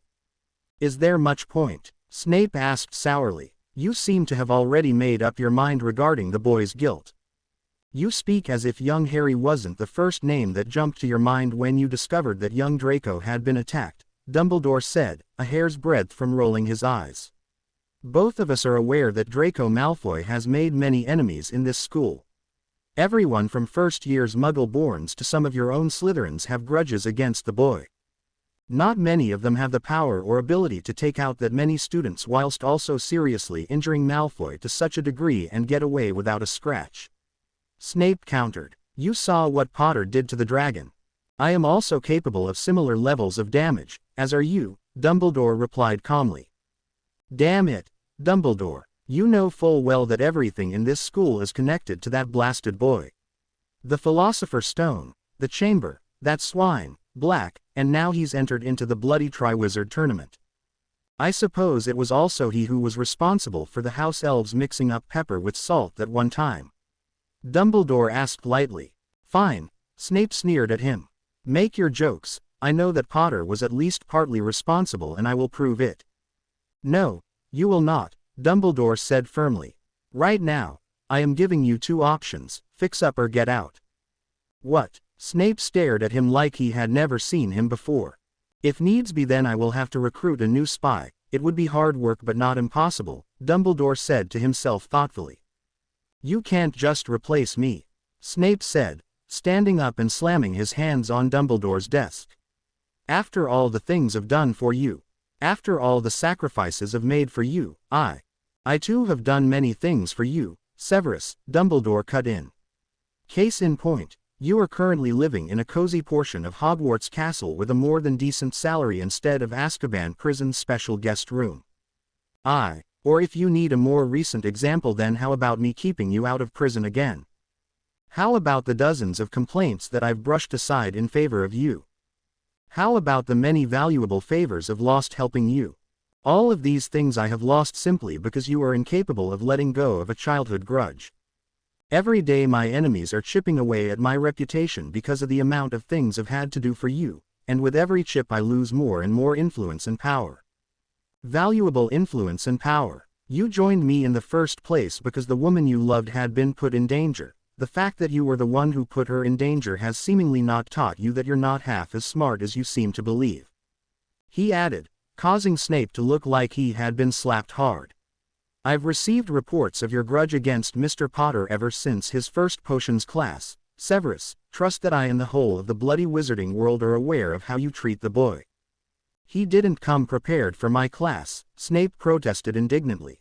He was a first-year student. Granger had known all the answers. And you've called her a know-it-all on several occasions, Dumbledore pointed out. Besides, we can both agree that she is not a normal student. The students come to class to learn, that is your job. If you wanted him to know this information before his first class then you should have made him and the rest of the students aware beforehand so that they would check their books and learn. I'm telling you right now, Severus, I've had enough. It's bad enough that everyone knows that one of my staff is holding a grudge against a student, especially when that student is the boy who lived. And it's even worse when everyone knows that he has refused to take lessons with one of my staff and instead hired someone outside of my employees. I am putting out fire after fire, dealing with the tournament, Malfoy and who knows what will come next. I will not have you make things worse because you cannot end a grudge that started before the boy was even born.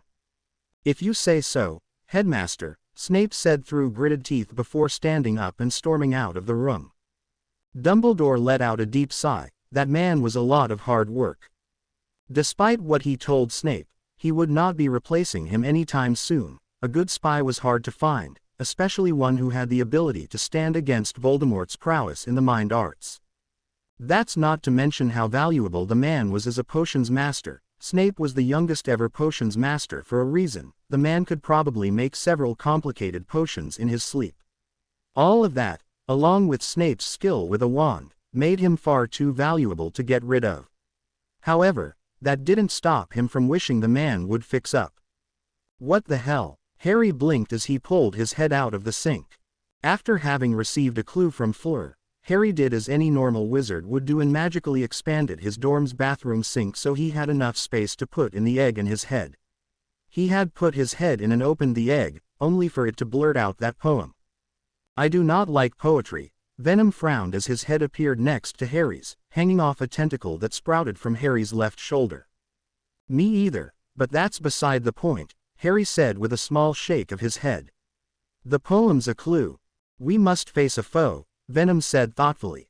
They cannot sing above ground according to the poem, so perhaps they are underground. Are we to fight giant moles? Maybe, Harry said doubtfully before pausing. There's more than one way to be underground. Like the chamber, but I don't think they'll hold the second task there. Would be pretty cool if they did. The school has a lake as well, Harry continued. Maybe the task is there, he guessed. Perhaps, Venom hummed. The next part, They've taken what you'll sorely miss. That's bollocks obviously, I'm still here. Perhaps it means an object or something, Harry frowned. The next part, but past an hour, the prospect's black. So am I. Too late, it's gone, it won't come back. Harry finished. That must be a time limit or something. Must be, Venom frowned. That's not fun. No, it's not, Harry agreed. It looks like we've worked out the clue, but we should make sure, just in case. How do you plan to do that? Venom asked him curiously. We need to go to the library and see if there are any books about the lake, you know what that means. Operation Granger, Venom growled. Bullshit on a stick, Harry muttered to himself as he closed the book in front of him. Currently sitting in the library, the young Potter had several books piled next to him.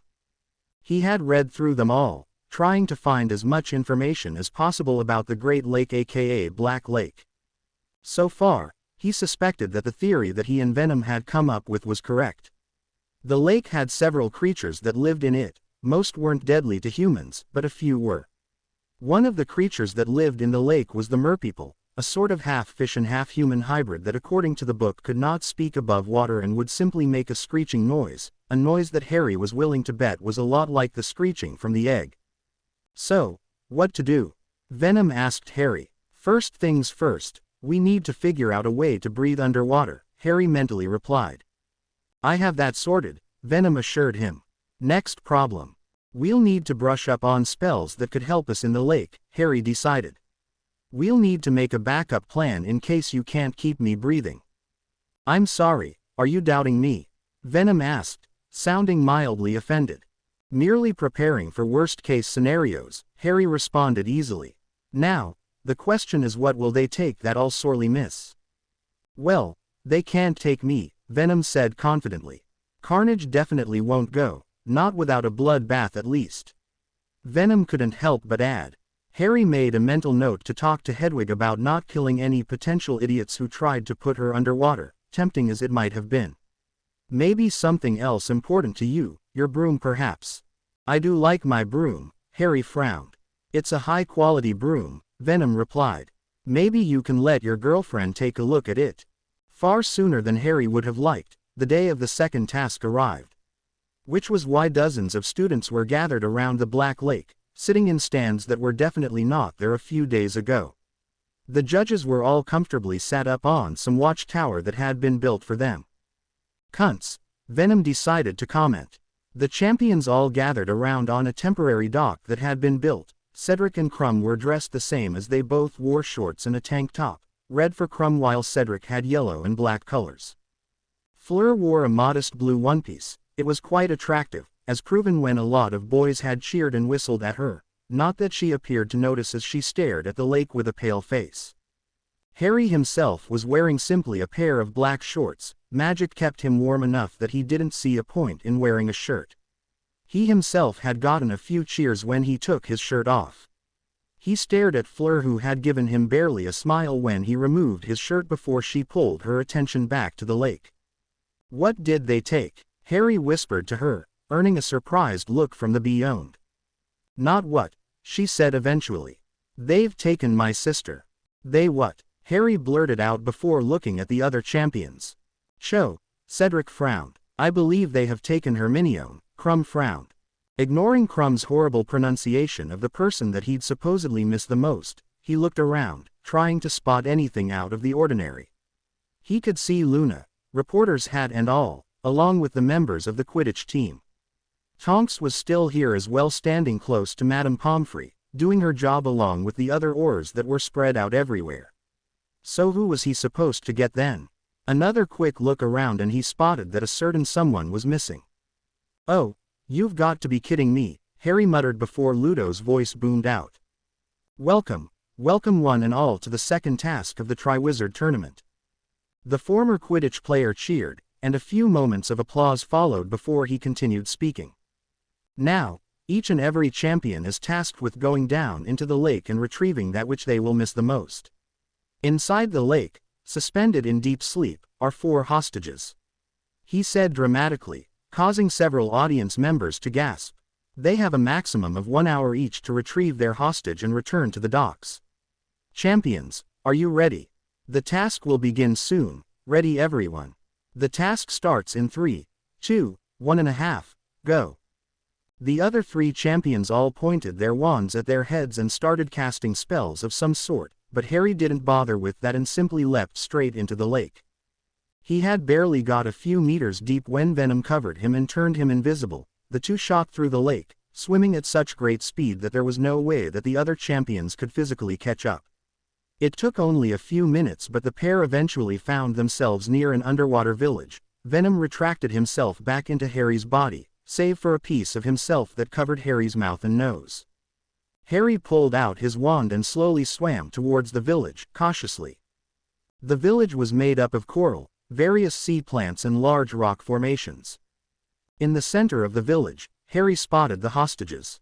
Tied to some rocks by ropes around their ankles, were 4 hostages. There were Cedric and Crumb's Yule Ball dates, Cho Chang and Hermione Granger, followed by Ron Weasley, something that caused Harry to frown. Ron was hardly the thing or person that Harry would miss the most. Ron was at one point Harry's best friend, but that was no longer the case. Oh, Harry didn't hate the boy or anything like that, but Ron wasn't really anything more than a roommate anymore. He supposed they could sort of still be counted as friends, let alone the thing that he'd miss the most. Still, Ron was clearly for him, as there were no other options for him to take, as the only remaining hostage was definitely for Fleur. A small girl with hair that probably would have been an exact match for Fleur's if it wasn't currently waving around in the murky waters of the lake. The girl was dressed in a Bobaton's uniform, and like the other hostages, she floated around in an enchanted sleep. Unfortunately, the hostages weren't alone and were surrounded by merpeople. In the dark waters of the lake, the average person could probably barely see anything. The average person didn't have Venom at their side, which was why Harry was able to see the merpeople with little problem. Everyone at some point had pictured a mermaid, imagining a fish's lower half attached to half of a very attractive human. The merpeople here were nothing like that. They had grayish skin and long, wild, dark green hair. Their eyes were yellow, as were their broken teeth, and they wore thick ropes of pebbles around their necks. Some of them had spears in their hands, some with swords. Their bottom half was like a fish, but the shape and size of it made Harry suspect it was more designed to slap than anything else. They snarled and roared as Harry got closer, but thankfully didn't do more than that as he approached the hostages. "They're all alive," Venom told Harry, who relaxed slightly. Looking at all of the hostages, he wanted to take them all but knew that that was not allowed. Besides, he figured that the other champions would be rather miffed with him if he did that, or perhaps thankful, who could say for sure. Aiming his wand at the rope that held Ron, he cast a cutting curse and caught Ron as soon as the rope no longer attached him to the sea floor. Tapping himself with his wand, he shot up with Ron in his arm. Pretty soon the two managed to get above water. "Blimey," Ron blurted out as he suddenly woke up. He splashed around for a moment before spotting Harry. "Harry." "Ron," Harry replied. "What the hell's going on? Why were you my hostage?" he said as he waved his wand under the water. "What are you?" "Oh." Old McGonagall came into the common room, said they needed someone to help you compete in the task, and well, I volunteered, Ron said, ears a bit red, not just because of the water. "She said you would fail the task if they couldn't find anyone," he explained, embarrassed. "Bloody hell," Harry sighed. "That's what I said." Ron snorted before a yelp escaped him as the two of them suddenly ascended as an ice platform floated up from under them.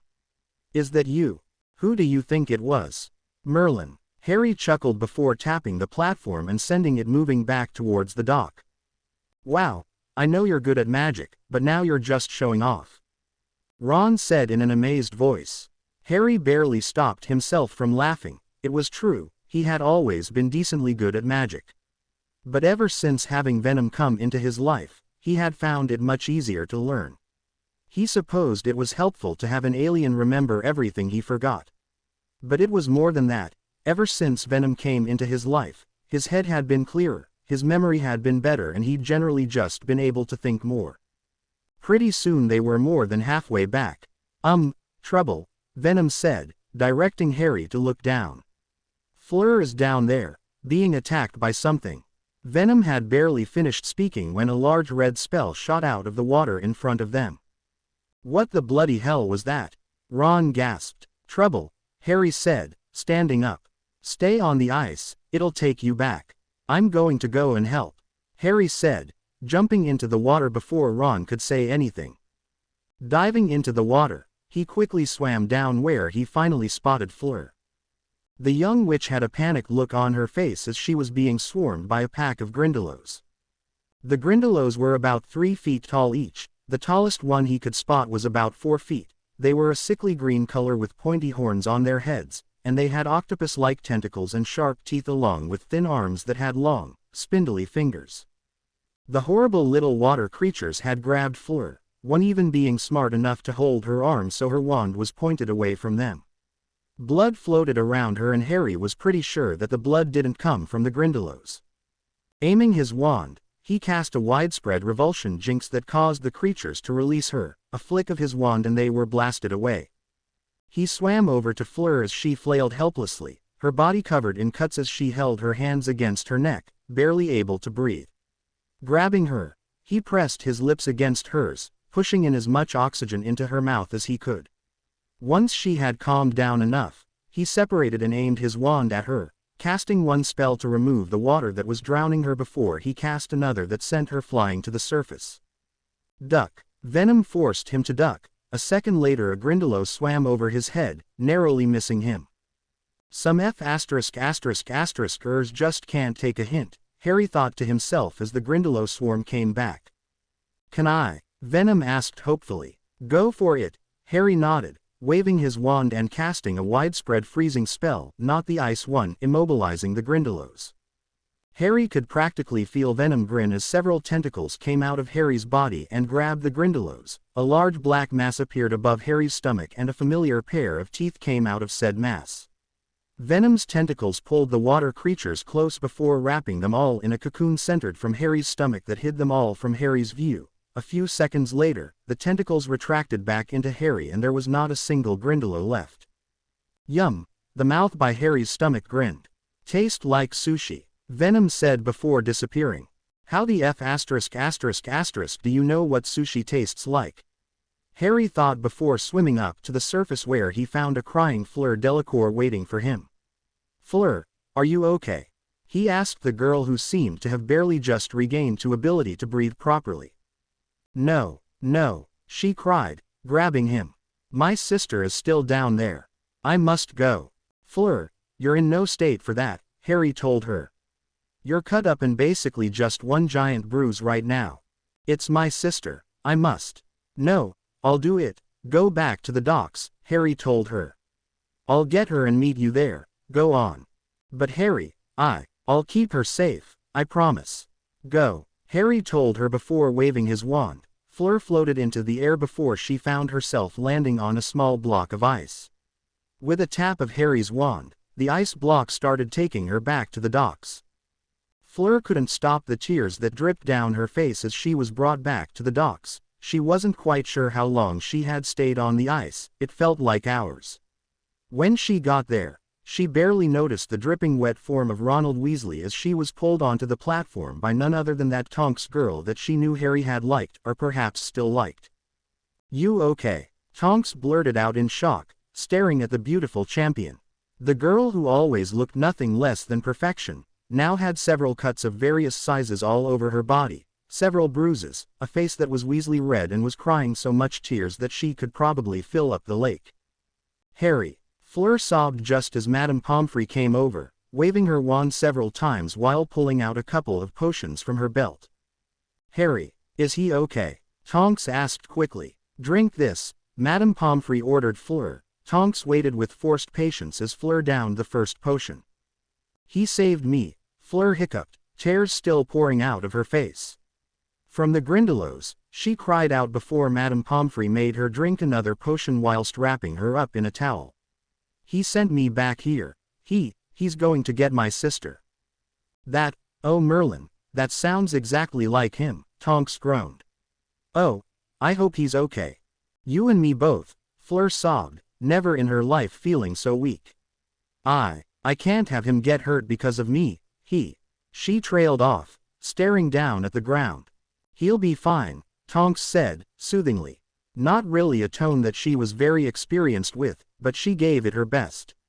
"He's a tough kid," she told her, only to be met with a rather fierce glare from the younger girl whose face now seemed to be red for a completely different reason. Somehow, she was able to keep her glare whilst downing a third potion, which Tonks was admittedly impressed by. "He is no child," Fleur snapped at her. She coughed hard and ignored Madame Pomfrey's warning about exerting herself before continuing. "He's more man than anyone here. Don't you dare treat him like he's anything less." I didn't mean it like that," Tonks said weakly and pretty apologetically. "Trust me, I know that Harry's no kid. He's strong. He's strong and kind and brave and so much more." "Much more," Fleur said softly, nodding her head numbly. "He's also extremely attractive," a voice said. The two girls nodded at that before pausing and looking to their side where they saw Harry standing at the dock with a young girl in his arm. "At least in my opinion," Harry said with a small grin. He looked at the girl in his arms and she blushed as red as a fire hydrant. "Harry, Gabrielle, ma sir." Fleur leapt to her feet and rushed to the two of them, pulling them both into a rather strong hug.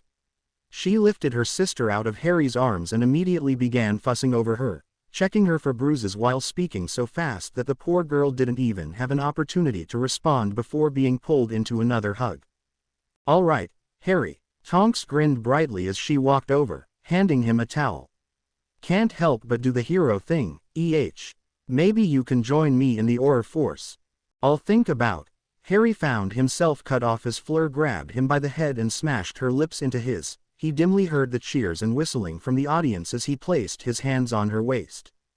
He wasn't sure how long it went on. Neither of them was really in any hurry to stop. After Fleur's valiant attempt to shove her tongue down his throat ended, she pulled away with a flushed expression on her face. She speared him with a look that Harry suspected every male in all three schools wanted to receive from her. Deciding to be on the safe side, he wrapped his towel around his lower body before people could notice exactly how much he had enjoyed her thank you. "You're grinning," Venom pointed out. "Probably," Harry agreed cheerfully before entering the Gryffindor common room. Once inside he was assaulted with a swarm of cheers from all of the Gryffindors. "Go! Go Gryffindor! Go! Harry, Potter, Potter, Potter." Thanks, guys," Harry said eventually. I appreciate it." Harry," Seamus cut in. "What exactly happened to you?" "What do you mean?" Harry asked. "Have you seen yourself?" an older Gryffindor asked before handing him a mirror. Taking a look, he saw that his hair looked like it had been in a storm, being 10 times more messy than usual. He also had a fair bit of lip-shaped lipstick marks on his face and neck. To be totally honest, it looked like he had been attacked by a small crowd of fangirls. "I'll wager a guess that the lovely Miss Delacour," Fred began in a teasing tone, "was a bit over-enthusiastic," George continued in the same tone. With her thank you, they finished together, grinning at Harry. At once the common room quickly became divided between jealous looks and grins that Harry found to be completely irritating. "You lucky bastard," one Gryffindor said, sounding rather put out. Something that earned him a slap from his girlfriend. "His parents were married unlike yours, dumbass." She spat before storming off. The Gryffindor boy gaped for a few moments before turning to Harry. "Don't look at me, dumbass," Harry said, cutting him off before he could say anything. "You said that. I didn't make you. I literally did nothing wrong in this situation. Like most things in my life really," he added in a thoughtful voice. "Hello," Tonks said, knocking on the door. A muffled invitation to come in was heard and she opened the door, and walked in, finding her mother standing by a desk with a book in her hand. A nearby table was set up with potions, ingredients and equipment. "Ah, Nymphadora," Andromeda smiled. "How are you, dear?"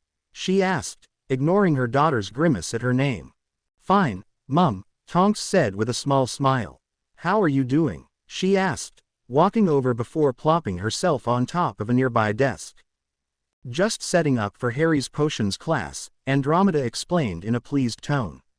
"I'm going to have him start with making the draft of peace today." "The draft of peace," Tonks repeated in a stunned voice. Isn't that a fifth-year potion? She asked in a confused voice. It is, Andromeda seemed to shake with pride.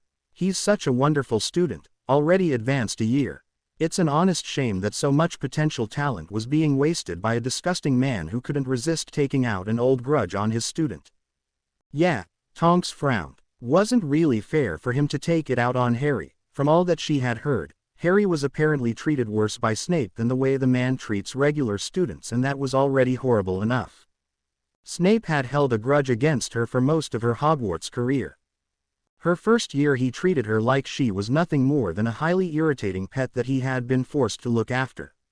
That had all changed during her second year when he had walked in on her as she did what she and the rest of the classroom thought to be a rather funny and incredibly accurate imitation of the man. Snape clearly didn't believe imitation to be the most sincere form of flattery, as he had docked points and assigned detention in a heartbeat. After that he would always glare at her, make those irritating snide comments of his and turn the other way whenever one of his Slytherins did anything to her, nor did he ever correct her when she was about to make a mistake in potions. If not for her mother, then Tonks had no doubt that she would have failed potions class, and that would have definitely bombed her dream of being an Auror. She could have lost out on her dream job because of one man who wanted to hold a grudge against her for one thing she did when she was 12. And apparently Harry got it much worse. She knew that Snape had tried to read Harry's mind, and if he had done it once, then who was to say how many times he had done it before? Arresting Snape had been quite fun for her, even though she knew it would yield little to no results, and she was right, as Dumbledore had swept in and saved Snape, as he always does apparently.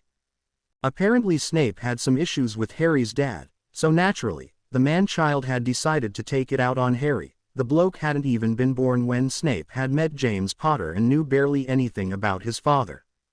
Yet the first time Snape and Harry had met, Snape had decided to jump straight into arrogant dickhead mode, and the bullying continued until Harry had decided enough was enough and started using back.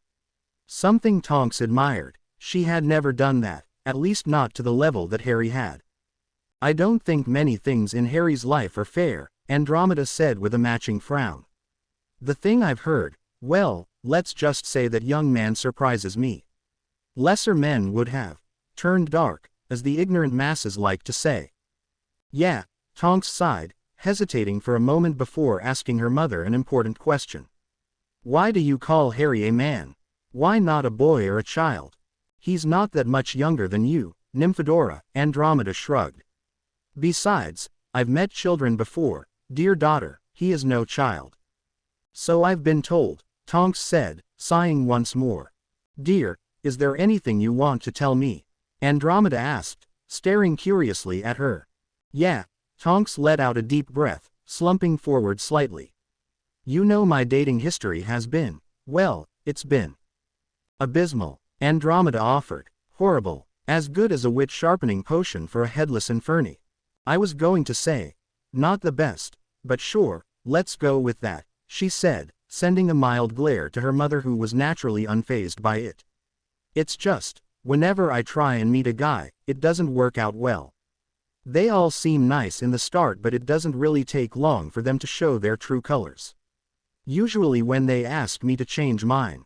A lot of men are jerks, Andromeda said in a voice one would use to state what was a widely agreed upon fact. Has there been one that's been particularly bad to you lately? She asked, a dark look on her face. No, well, a few, but I handled them, Tonks replied in an odd mixture of pride and sadness. Ah, Andromeda nodded in understanding. There's been one that's been very good lately. Maybe, Tonks said, looking down as her feet lazily swung back and forth. Well, what's stopping you? Andromeda asked. I kind of already rejected him, Tonks huffed, her hair turning into a mousy brown. Why did you reject Harry? Well, it's because, wait a sec. Tonks demanded. How did you know I was talking about Harry? She blurted out, her hair and face turning a Weasley shade of red. My dear daughter, Andromeda said in a suffering tone as she stared at Tonks like she was being particularly dense. It was quite obvious. You two spent a lot of time together at home. It was the most happy I had ever seen you.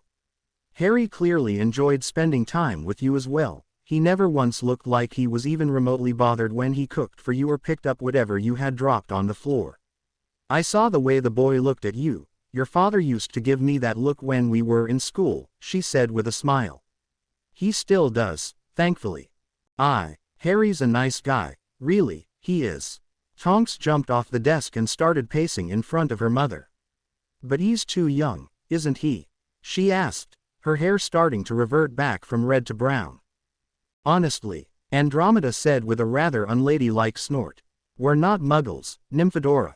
The average wizard lives to at least 110, well, before the wars at least.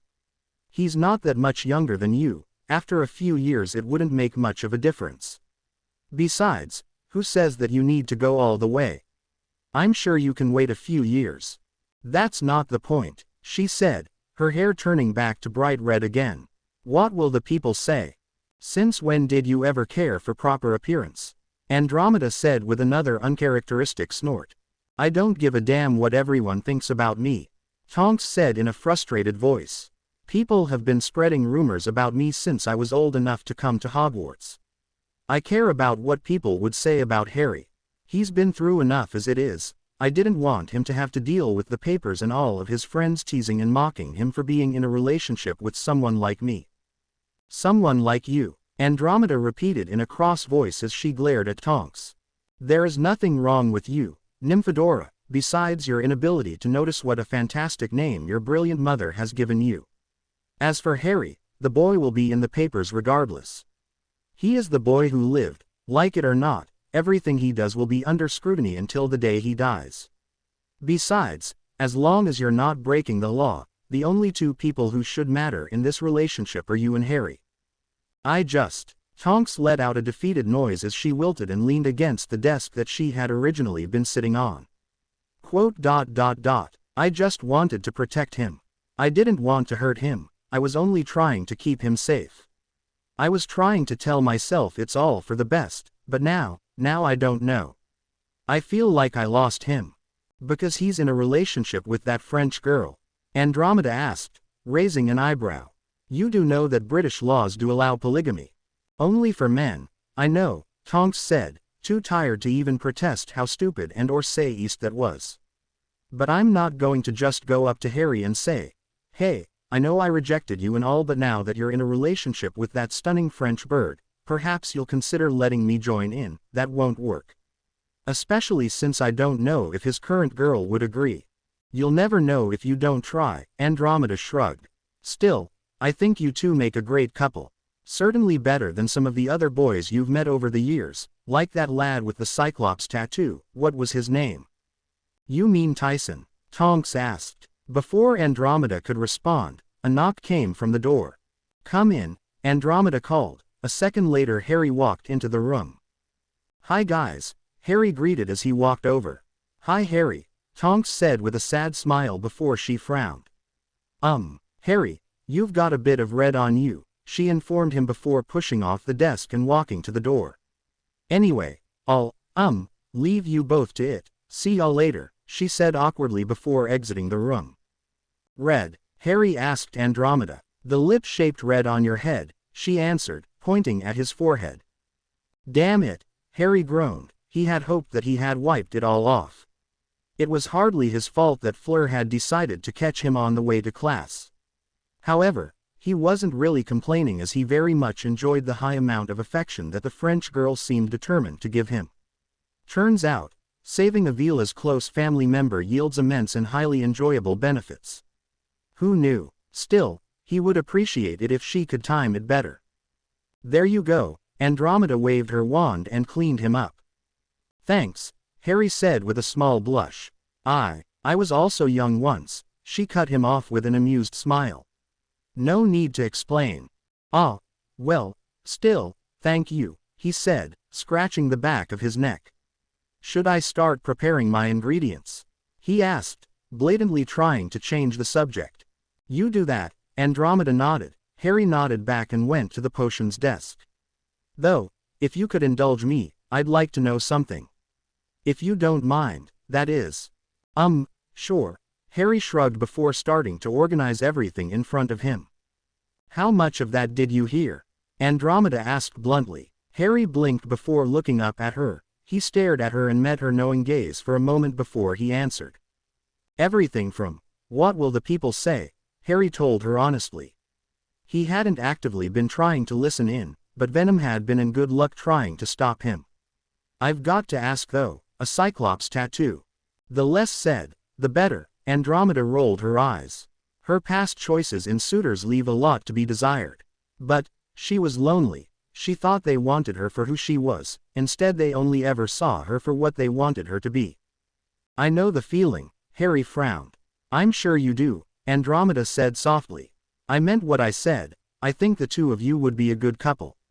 But I won't interfere in your lives, that's between the two of you. Follow your heart, Harry. That's my final say on the matter. Now, shall we continue with our lesson?" "Please," Harry nodded. "And are we going to discuss Tonk's obvious desire to be your mate?" Venom piped in.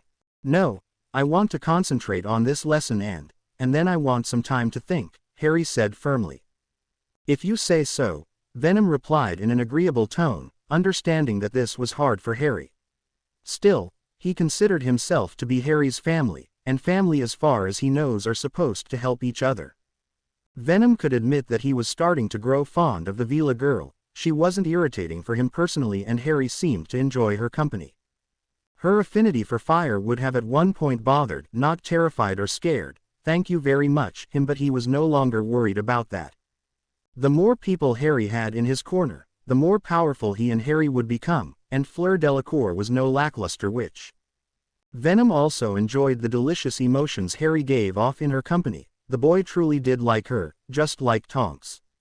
These humans were far too complicated. If not for his connection with Harry, then he honestly couldn't fathom why they were so against having multiple mates. That's what you do when you don't have an exactly identical population of males and females, right? Either way, Venom did want to help out Harry, but he wasn't sure how. Maybe he should ask Carnage, Hedwig, she'd probably have some good ideas. Tonks let out a deep sigh as she sat at her desk. One thing that nobody had ever seen fit to warn her about was the large amount of paperwork that came with being an Auror. It didn't really help matters that she didn't really have an office of her own. She only really had a small cubicle for herself with just enough room for a desk, a chair and a drawer to keep her paperwork in. Meaning that she could hear and see the very distracting Aurors around her that also had similar setups. Tonks had always wanted to be an Auror. At first, she thought it would be nice to help people and be allowed to tell people what to do. But then she had heard about a particularly evil cow of a woman known as Bellatrix Lestrange. Her mother's sister and Tonks's aunt.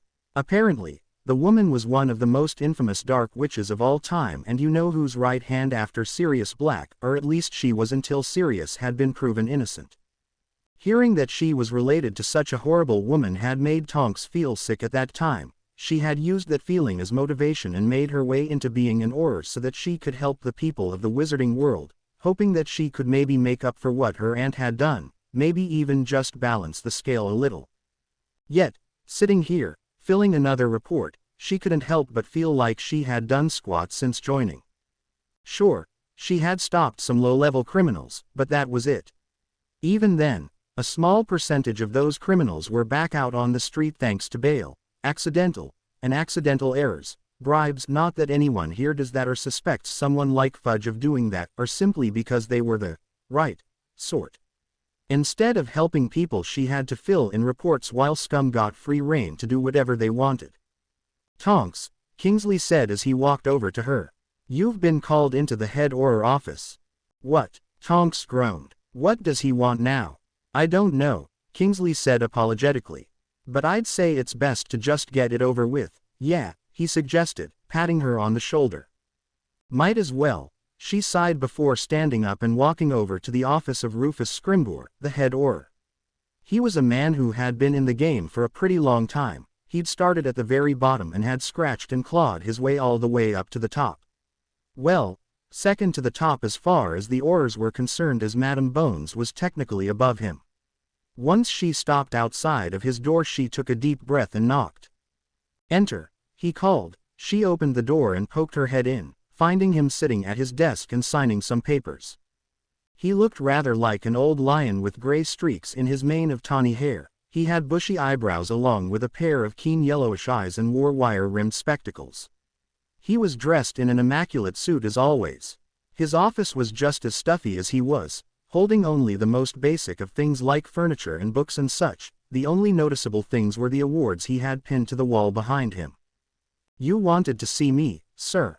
Tonks asked quietly, her hair now a dull brown as she knew that the head Auror disapproved of her rather childish insistence on bright colors as he once put it. "Why are you waiting at the door?" he asked in a gruff voice, not yet looking up from the papers in front of him. "When I say, enter, that means come inside, not perch yourself around in my doorway." "Yes, sir. Sorry, sir," she said, fully coming in and closing the door behind her. "Sit." He finally looked up and gestured to the chair on the other side of his desk.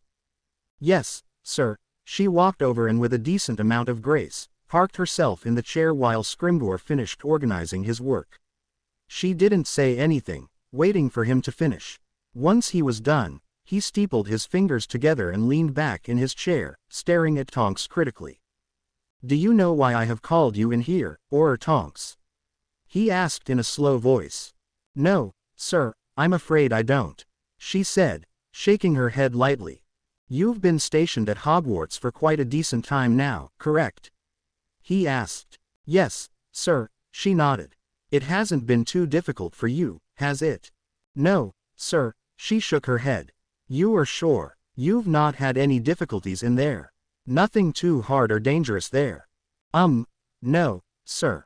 "Sir, may I please ask? So, what you are saying is that you have not had any problems working at that school?" "No, sir, I have not." "Perhaps you might want to consider working there full-time then," he suggested lightly. "Maybe a permanent job there if you can find it. They are always looking for a new defense against the dark arts teacher, unfortunately." "What, sir, are you firing me?" She gaped at him. No, we're not quite at that point yet, though I have considered that option multiple times, I assure you," he said, staring at her with an unamused expression. "You, along with several other Aurors, have been placed in an environment that you all should be more than familiar enough with, and all you have to do is make sure that no laws are being broken and take action if it is. That is what your job is. Now, will you please tell me why, of all the Aurors stationed there, you must be the one to disobey my orders?" "Disobey?" She blinked hard. "With all due respect, sir, I don't know." "Respect," he cut in. "You want to talk about respect, Auror Tonks? When I was given orders by my superiors, I obeyed out of respect. You did not do the same thing. Answer me this, Auror Tonks, are you or are you not still looking into Case Shifter?" Tonks froze, realizing exactly what Scrimgeour was talking about. Case Shifter was the name given to the case of Venom, the mysterious shapeshifter who had not only saved Tonks but had also mauled several people and permanently ended several more at the Quidditch World Cup. Before the World Cup, Tonks had been allowed to work on the case when she wasn't working at Hogwarts. But since the World Cup where multiple, respected and esteemed, pure-blooded wizards had died, never mind if they were dressed like Death Eaters or not, she had lost the case and it had been given instead to Auror Dawlish since he was a far superior Auror, massive key asterisk ass. That hadn't meant that she had dropped the case altogether though, she had been looking into it whenever she had a free moment at work. But thus far, she hadn't been able to find out much, especially since she had to be discreet and couldn't openly ask for information. "Sir, I think there is something important about this case," Tonks tried to explain. "I don't know what it is but I feel it could be." "Feelings, Auror Tonks, are for children." He cut her off once more. "In this line of work, we work with cold, hard facts. The facts of this particular matter are as follows: you were on the case. Now, you are not. That should be quite simple." "But, sir, I know I could help with this case," she protested. "I am. Auror Tonks, I did not ask if you could help with this case. There are many Aurors that can help with this case, many that are more experienced than you, I might add." He frowned deeply at her. "I have told you before that you are not to work on this case anymore. It is a matter for Auror Dawlish. But is that back chat I hear? He asked in a deceptively light voice. I would hope not. The last Auror who tried to argue with me is now currently working in the Goblin Relations Department. I am sure that a promising young woman such as yourself need not suffer a similar fate. He said, eyeing her dangerously. Now, I would advise you to leave and go back to work. I believe that it's your turn to be at Hogwarts in about an hour or so, better to hurry along, Auror Tonks. Yes, sir, she said in a subdued tone as she stood up, trying hard not to glare at the man in front of her. Though she did make her hair the brightest shade of pink she could as she walked out of the room just to piss him off.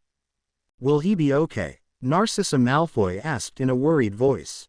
She and her beloved husband were currently in St. Mungo's hospital. She sat while her husband stood behind her. Sitting on the bed in front of her was her son, Draco, who was dressed in nothing but a hospital robe. The doctors had finally managed to grow his hair back, but she was still worried. She had all but fainted when she had heard about what had happened to her son. From what she heard, he had suffered through several broken bones and damaged organs, and the skin on the back of his neck had been peeled off and he now had a big, jagged scar that went from his forehead, all the way to the bottom of his chin. The healers hadn't been able to get rid of that, but they had thankfully regrown his tongue. While she sat with worry, her husband stood behind with a stony expression that hid the fury he was feeling. Though she couldn't help but wonder, was this anger because someone had attacked his son or because someone attacked the Malfoy heir? Probably the second. He'll be fine, with a day or two of rest, the healer assured her. Unfortunately, the scar doesn't seem to want to heal. I'll give you some cream to make it less visible, but there's not much we can do beyond that. I'll leave you three alone now. Draco, Lucius said once the healer had gone and he had cast several privacy spells. Who had done this to you? I am hearing reports of a monster of some sort. It was a monster, father, Draco nodded in confirmation, wincing as pain flared in his neck. I don't know what it was, I have never seen anything like it. It was some bird, made of red goo, but it was big, bigger than a hippogriff easily.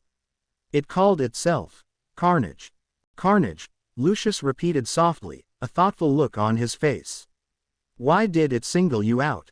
The other children only had broken bones. It said it didn't want to kill me, Draco gulped, a shiver passed through his body. It said that its father didn't want me dead, only maimed.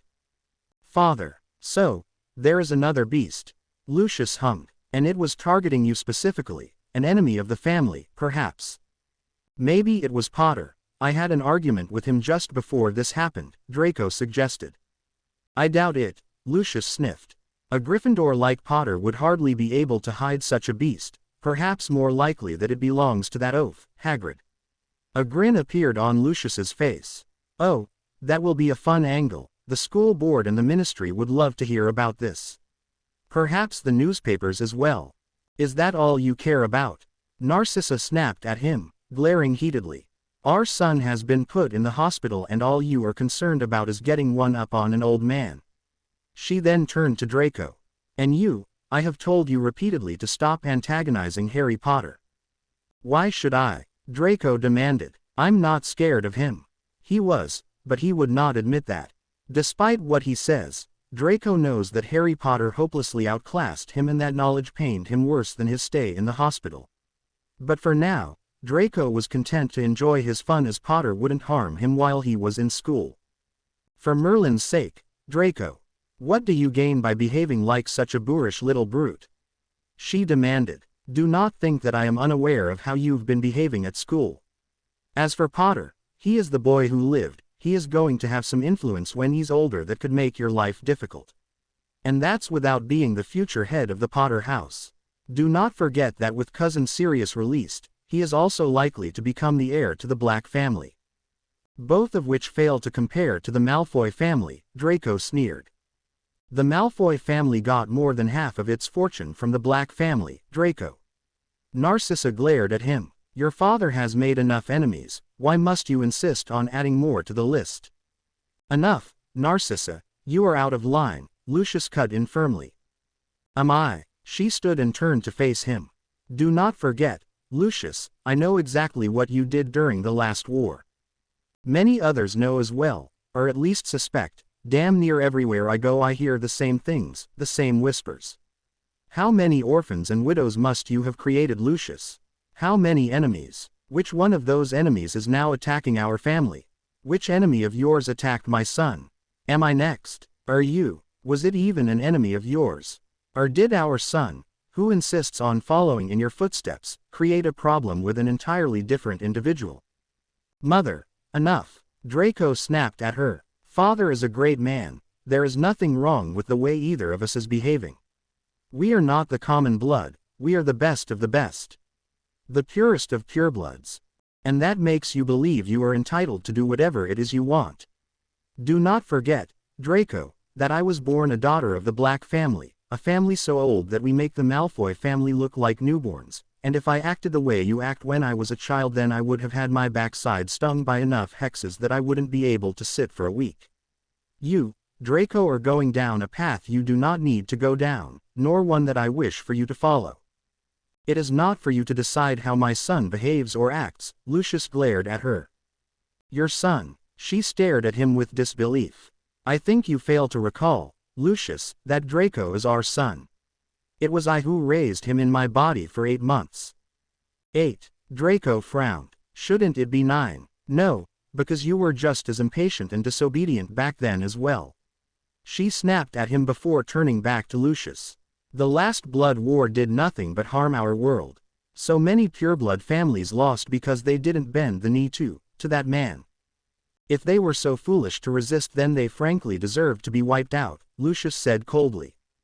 Lucius. Narcissa gasped. There were hundreds of children that died. Children who hadn't even become old enough to receive their Hogwarts letters. I know, Narcissa, he drawled. As you stated previously, I was well involved. Narcissa stepped back as if slapped. She looked at Draco, who looked unbothered by his father's comment, and then turned back to Lucius. Lucius, if the goal is to help the purebloods then surely wiping them out if they don't obey is counterproductive at best, she said, looking him firmly in the eye and not seeing anything at all that showed he was remotely bothered by what she was saying. The only thing she saw was annoyance. The Dark Lord could have permanently ruined us. Enough, Narcissa. If we keep going down this path then we will lose eventually. One day someone is going to have enough and we won't be able to recover. I am begging you, Lucius, to stop pulling our son with you and stop this. We need to make some changes or She gasped as she felt her head snap to the side, a stinging sensation on her face. Her hand reached up and gingerly touched her face. If I wanted your opinion, Narcissa, then I would have asked for it. Lucius lowered his hand, a sneer on his face. She looked at her son and saw no sympathy on his face. You were out of line, Mother, Draco said coldly. Father and I will continue as we wish, you can get used to it or move on. I have no love for blood traitors and I will not tolerate having one for a mother. Learn your place in this family. Well said, Draco, Lucius nodded approvingly. I see, Narcissa said shakily, lowering her head as she turned and walked out of the room. Do not concern yourself with your mother, Lucius told Draco. Women are fickle, emotional creatures, I will handle her. For now, I must think about this attack, he said to Draco before he turned and walked out of the room without a word. Draco let out a small sigh before he leaned back in his bed. He closed his eyes and attempted to fall asleep. Though that quickly became unsuccessful as he felt the need to go to the toilet. With another sigh he prepared to get up and go to the toilet, only to feel something snap around his ankles and wrists. He opened his eyes and screamed when he saw Carnage looming over him. The bird had its talons on the bed while 8 red tentacles poured out of its back. 4 to hold itself up and 4 to restrain Draco's limbs. Help, help, Draco yelled, barely noticing that he had wet himself. No help coming. Little Malfoy, your dumbass father forgot to take off the privacy spells, Carnage cackled as she flapped her wings. You should have listened to your mother. While we're on that subject, let's talk about the proper respect one should show to their parents. Auror Dawlish, the Auror in question, looked up and blinked when he spotted the head Auror standing next to his desk. Dawlish quickly leapt up to his feet. Yes, sir, he asked in a respectful voice. I wanted to know what your progress with Case Shifter is. Scrimgeour asked in a business-like tone.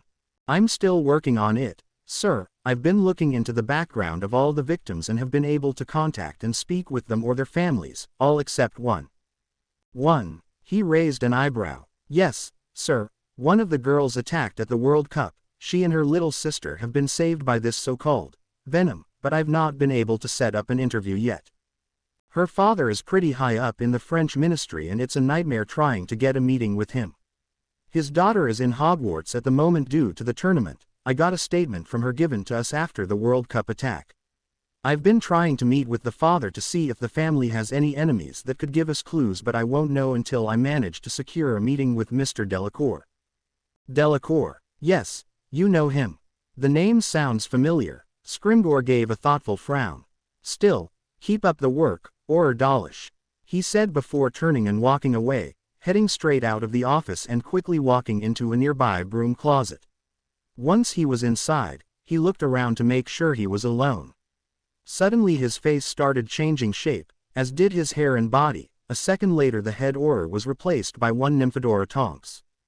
Fleur. Tonks whispered to herself. She'll know something, she said hopefully with a grin before she turned and walked out of the closet, looking around to make sure that nobody had seen her. She continued walking as if nothing was wrong, barely turning a corner before she found Kingsley hurrying towards her at a less than calm pace. Tonks, there you are, follow me, he ordered, walking past her. She quickly followed after him with barely a blink. Shaq, what's going on? She asked. There's been an attack in St. Mungo's, the minister is livid. He wants all hands on deck. He grunted. Shit, who was attacked? She couldn't help but ask. Malfoy's son, Draco. You know him. I met him a few times. He's an irritating little brat who could have used a few more spankings when he was younger.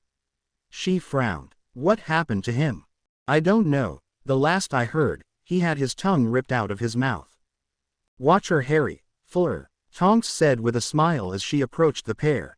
While things were complicated between them at best, she didn't have it in her to dislike Fleur, especially since the girl hadn't really done anything to her. Whatever happened between them, she wished the both of them the best. Hi Tonks, Harry said with a small smile as he sat against the tree by the lake, dressed in a casual pair of black shoes, trousers, a black jacket and a white shirt.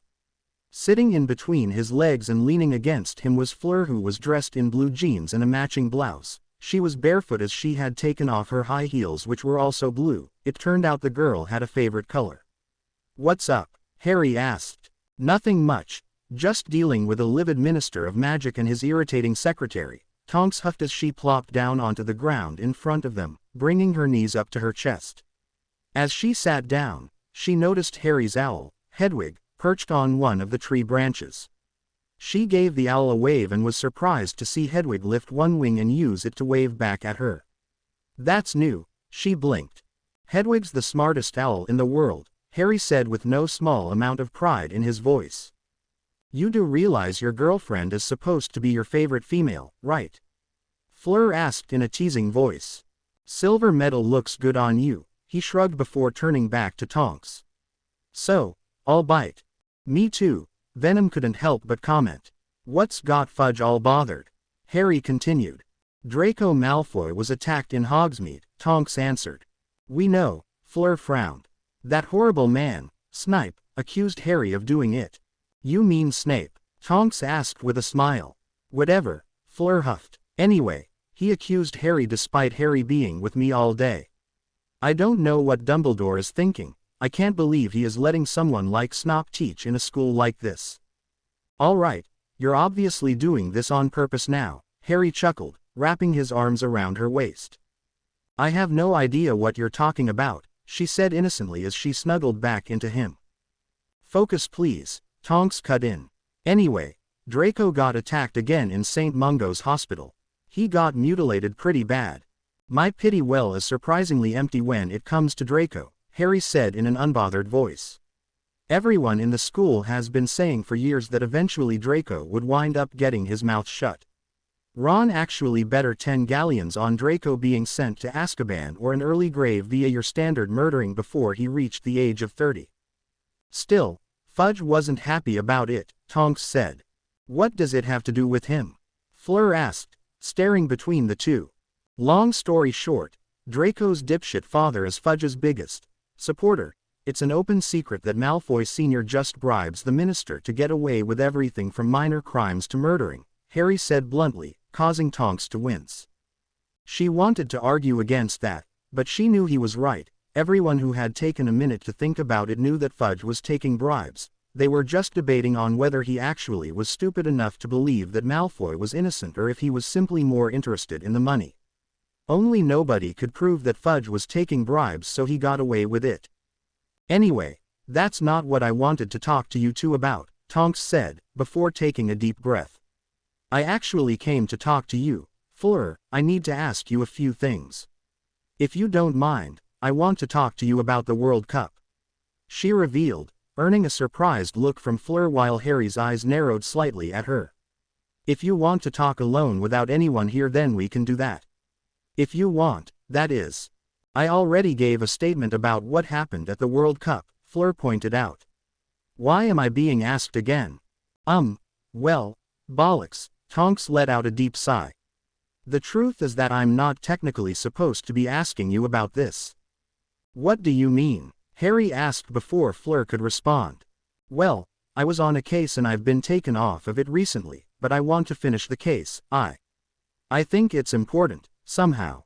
I don't know, it's just a feeling, she said, sounding quite tired. Is that all right, Fleur? She asked hopefully. Fleur paused and stared at her for a moment. If you think it's important, she said eventually. Tonks smiled, feeling her body relax significantly. She quickly pulled out a notepad and quill.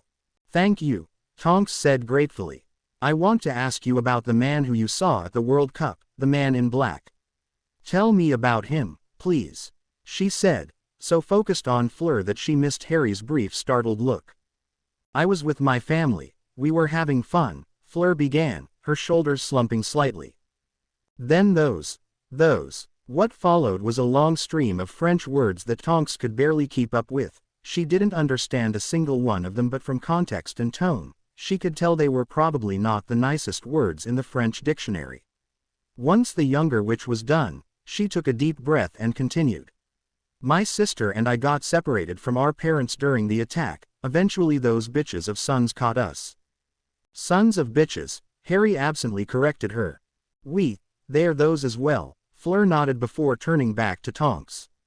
They were discussing what to do with us when he arrived. The man in black, Tonks asked. Did he give you a name? Yes, he did, Fleur confirmed. He said, we are Venom. I think maybe his English is not as good as mine. He must have meant, I am Venom.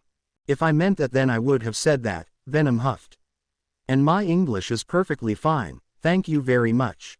He was covered from head to toe in black, but it was not clothes, it was something else. It looked like it was part of him. He had white eyes and a big spider symbol on his front and back. Fleur continued. He snuck up on one and threw him into a tree. He was stronger than any human could possibly be. He was far too fast and agile to be a normal person. He conjured weapons from his own body and he could make long tentacles that grabbed them from long distances. Sounds like the same guy, Tonks muttered under her breath in confirmation as she wrote everything down.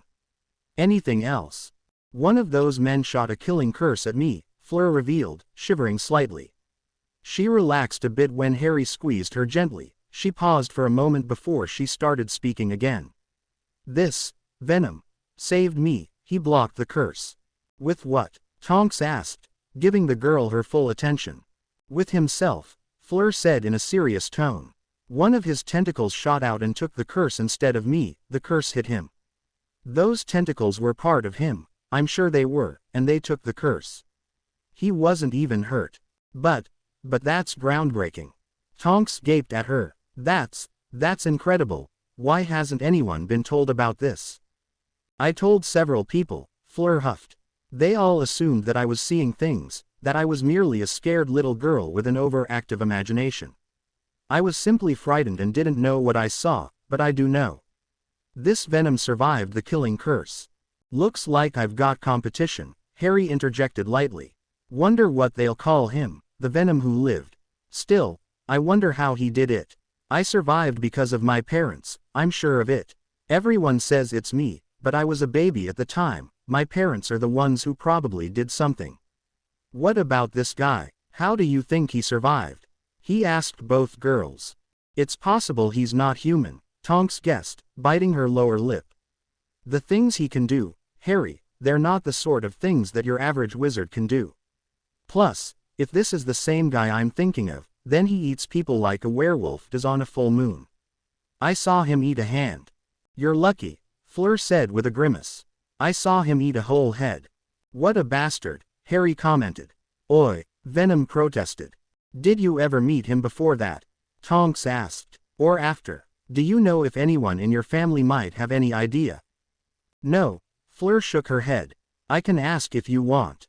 She offered. Please do, Tonks nodded quickly. But, subtly, please, if you can. Remember, that I'm not supposed to be on this case. Vila aren't exactly known for our subtlety, but I'll see what I can do, Fleur said in an amused tone, earning a grin from Tonks. The next few minutes passed with Tonks asking several more questions regarding the incident. Once it was done, she put her notepad away with a bright smile. Thank you so much, Tonks said appreciatively. This is a real help to me. You're brilliant. I am, Fleur nodded as if that was common knowledge. Extremely humble too, as you can see, Harry commented, earning a light elbow from Fleur. Behave, she grinned at him. So, how is Hogwarts's power couple doing? Tonks asked lightly. Power couple, the two repeated before staring at each other. I like that, they said at the same time. Bloody hell, when's the wedding? Tonks said in a joking tone, even though she felt like she was wilting inside. We're not there yet, Harry said with a small shake of his head. What of you, Tonks? Fleur asked her. Any special man in your life? No, unfortunately not, Tonks said, her hair turning into a dull shade of blue. That's a shame, maybe you'd like to share this one with me, Fleur said, gesturing to Harry with her head. Harry's gaze snapped towards Fleur while Tonks's hair flared a shade of red before turning into a silver color. Nah, I'd hate to break up the dream team, Tonks coughed as she stood up, getting her hair to turn back into her usual pink. Anyway, I best be off, she said awkwardly. I'll see you both soon, she said before all but running away. She likes you, Fleur noted clinically. I know, I think she likes you as well, Harry said casually. Fleur turned her head back and gave him an unimpressed look. No, Harry, she likes you, Fleur emphasized. I know, Harry repeated, this time seriously. And you like her, it wasn't a question. Yes, but I like you as well. I'm happy with you, I have fun with you. I like you, Fleur, honest, he said sincerely, his emerald orbs meeting her blue ones. There was no doubt about that, Mr. Potter, she smiled as she reached forward and pecked his lips before she sat up and turned to face him. There is something I would like to think about. Fleur, he was cut off as she placed a finger on his lips. I'm not angry at you or anything, she assured him. There is simply just something I want to think about, she told him in a calm voice. She leaned forward and kissed his forehead before standing up. I'll see you later, she told him before turning and walking off. What the F***, Harry muttered while Hedwig flew off from her tree branch. Venom naturally chose that time to chime in. Harry, yeah, if we get dumped then I'm going to be furious. Rita Skeeter let out several curse words as she watched from the other side of the lake, hidden in her animagus form. The ability to transform into a water beetle was her ace in the sleeve, the one trick she had that kept her on top of her competitors. The trick that let her sneak into homes and find out information on whoever she wanted, whenever she wanted. Obviously, it wasn't perfect and she didn't dare use it on people like Dumbledore who could catch her or Fudge who could rain hell on her even if he didn't know. But right now, she wanted to use it on one person, Harry James Potter. The boy who lived was money. He was famous. He was her ticket to being bigger and better than ever before. At least, he was until the Brad decided to hit the Daily Prophet with a massive lawsuit, one that made sure Skeeter was barely able to keep her job. She supposed the fact that she was a regular visitor to her boss's house played a part, not to mention the pictures she had of them together that he certainly didn't want his wife to see. Right now, she wanted revenge, revenge on the boy who thought he could go against her and get away with it. And from the looks of it, she had many, many routes to go. She could see so many angles in front of her, so many headlines and unasked questions. Was Harry Potter being seduced by Avila? Did he have a relationship with that shape-shifting Auror? Was the Auror trying to steal him from the Vila and use him to further her own career? Was he cheating on them, or was this a three-way relationship? What other juicy secrets were available? She didn't know, but she would find out. Unfortunately, before she could get close, the three of them separated. Why did they both break up with Potter? She didn't know, but she wanted to find out. She began flying forward over the lake, making her way closer and closer to Potter. She flapped her little wings as fast as she could, getting closer and closer, only to notice a large shadow come over her. She just had enough time to register that the snowy white owl, Potter's owl, was not going for a simple flight and was in fact heading straight for her. She barely had time to consider turning human when she felt herself get tackled into the river. She turned back into her human form, dazed but coherent enough to try and strangle the owl that had come into the river with her. Her hands had barely wrapped around its neck when the thing started transforming in front of her, being replaced with a red, monstrous creature that looked like the delivery owl of the devil himself. She gasped, unintentionally swallowing a large amount of water. She tried to swim up, but a pair of red tentacles wrapped themselves around her lower and upper body. "My name is Carnage," it introduced itself perfectly despite being 10 feet deep in water. "You bothered my human, prepare to die," it said, opening its mouth and revealing the last set of teeth that Rita would ever see. "Miss Delacour," a voice called as soon as she came down from the Ollery. Fleur turned around and spotted someone she most certainly was not expecting to see. "Headmaster," Fleur asked in a curious voice. "May I help you?" "Perhaps, Miss Delacour," Dumbledore said in a grandfatherly-like voice. "Perhaps. Would you be willing to walk with me for a moment, young lady? There are a few things I'd like to discuss with you. To be continued. I hope you enjoyed this story. Also remember to subscribe and like this video. See you in the next video.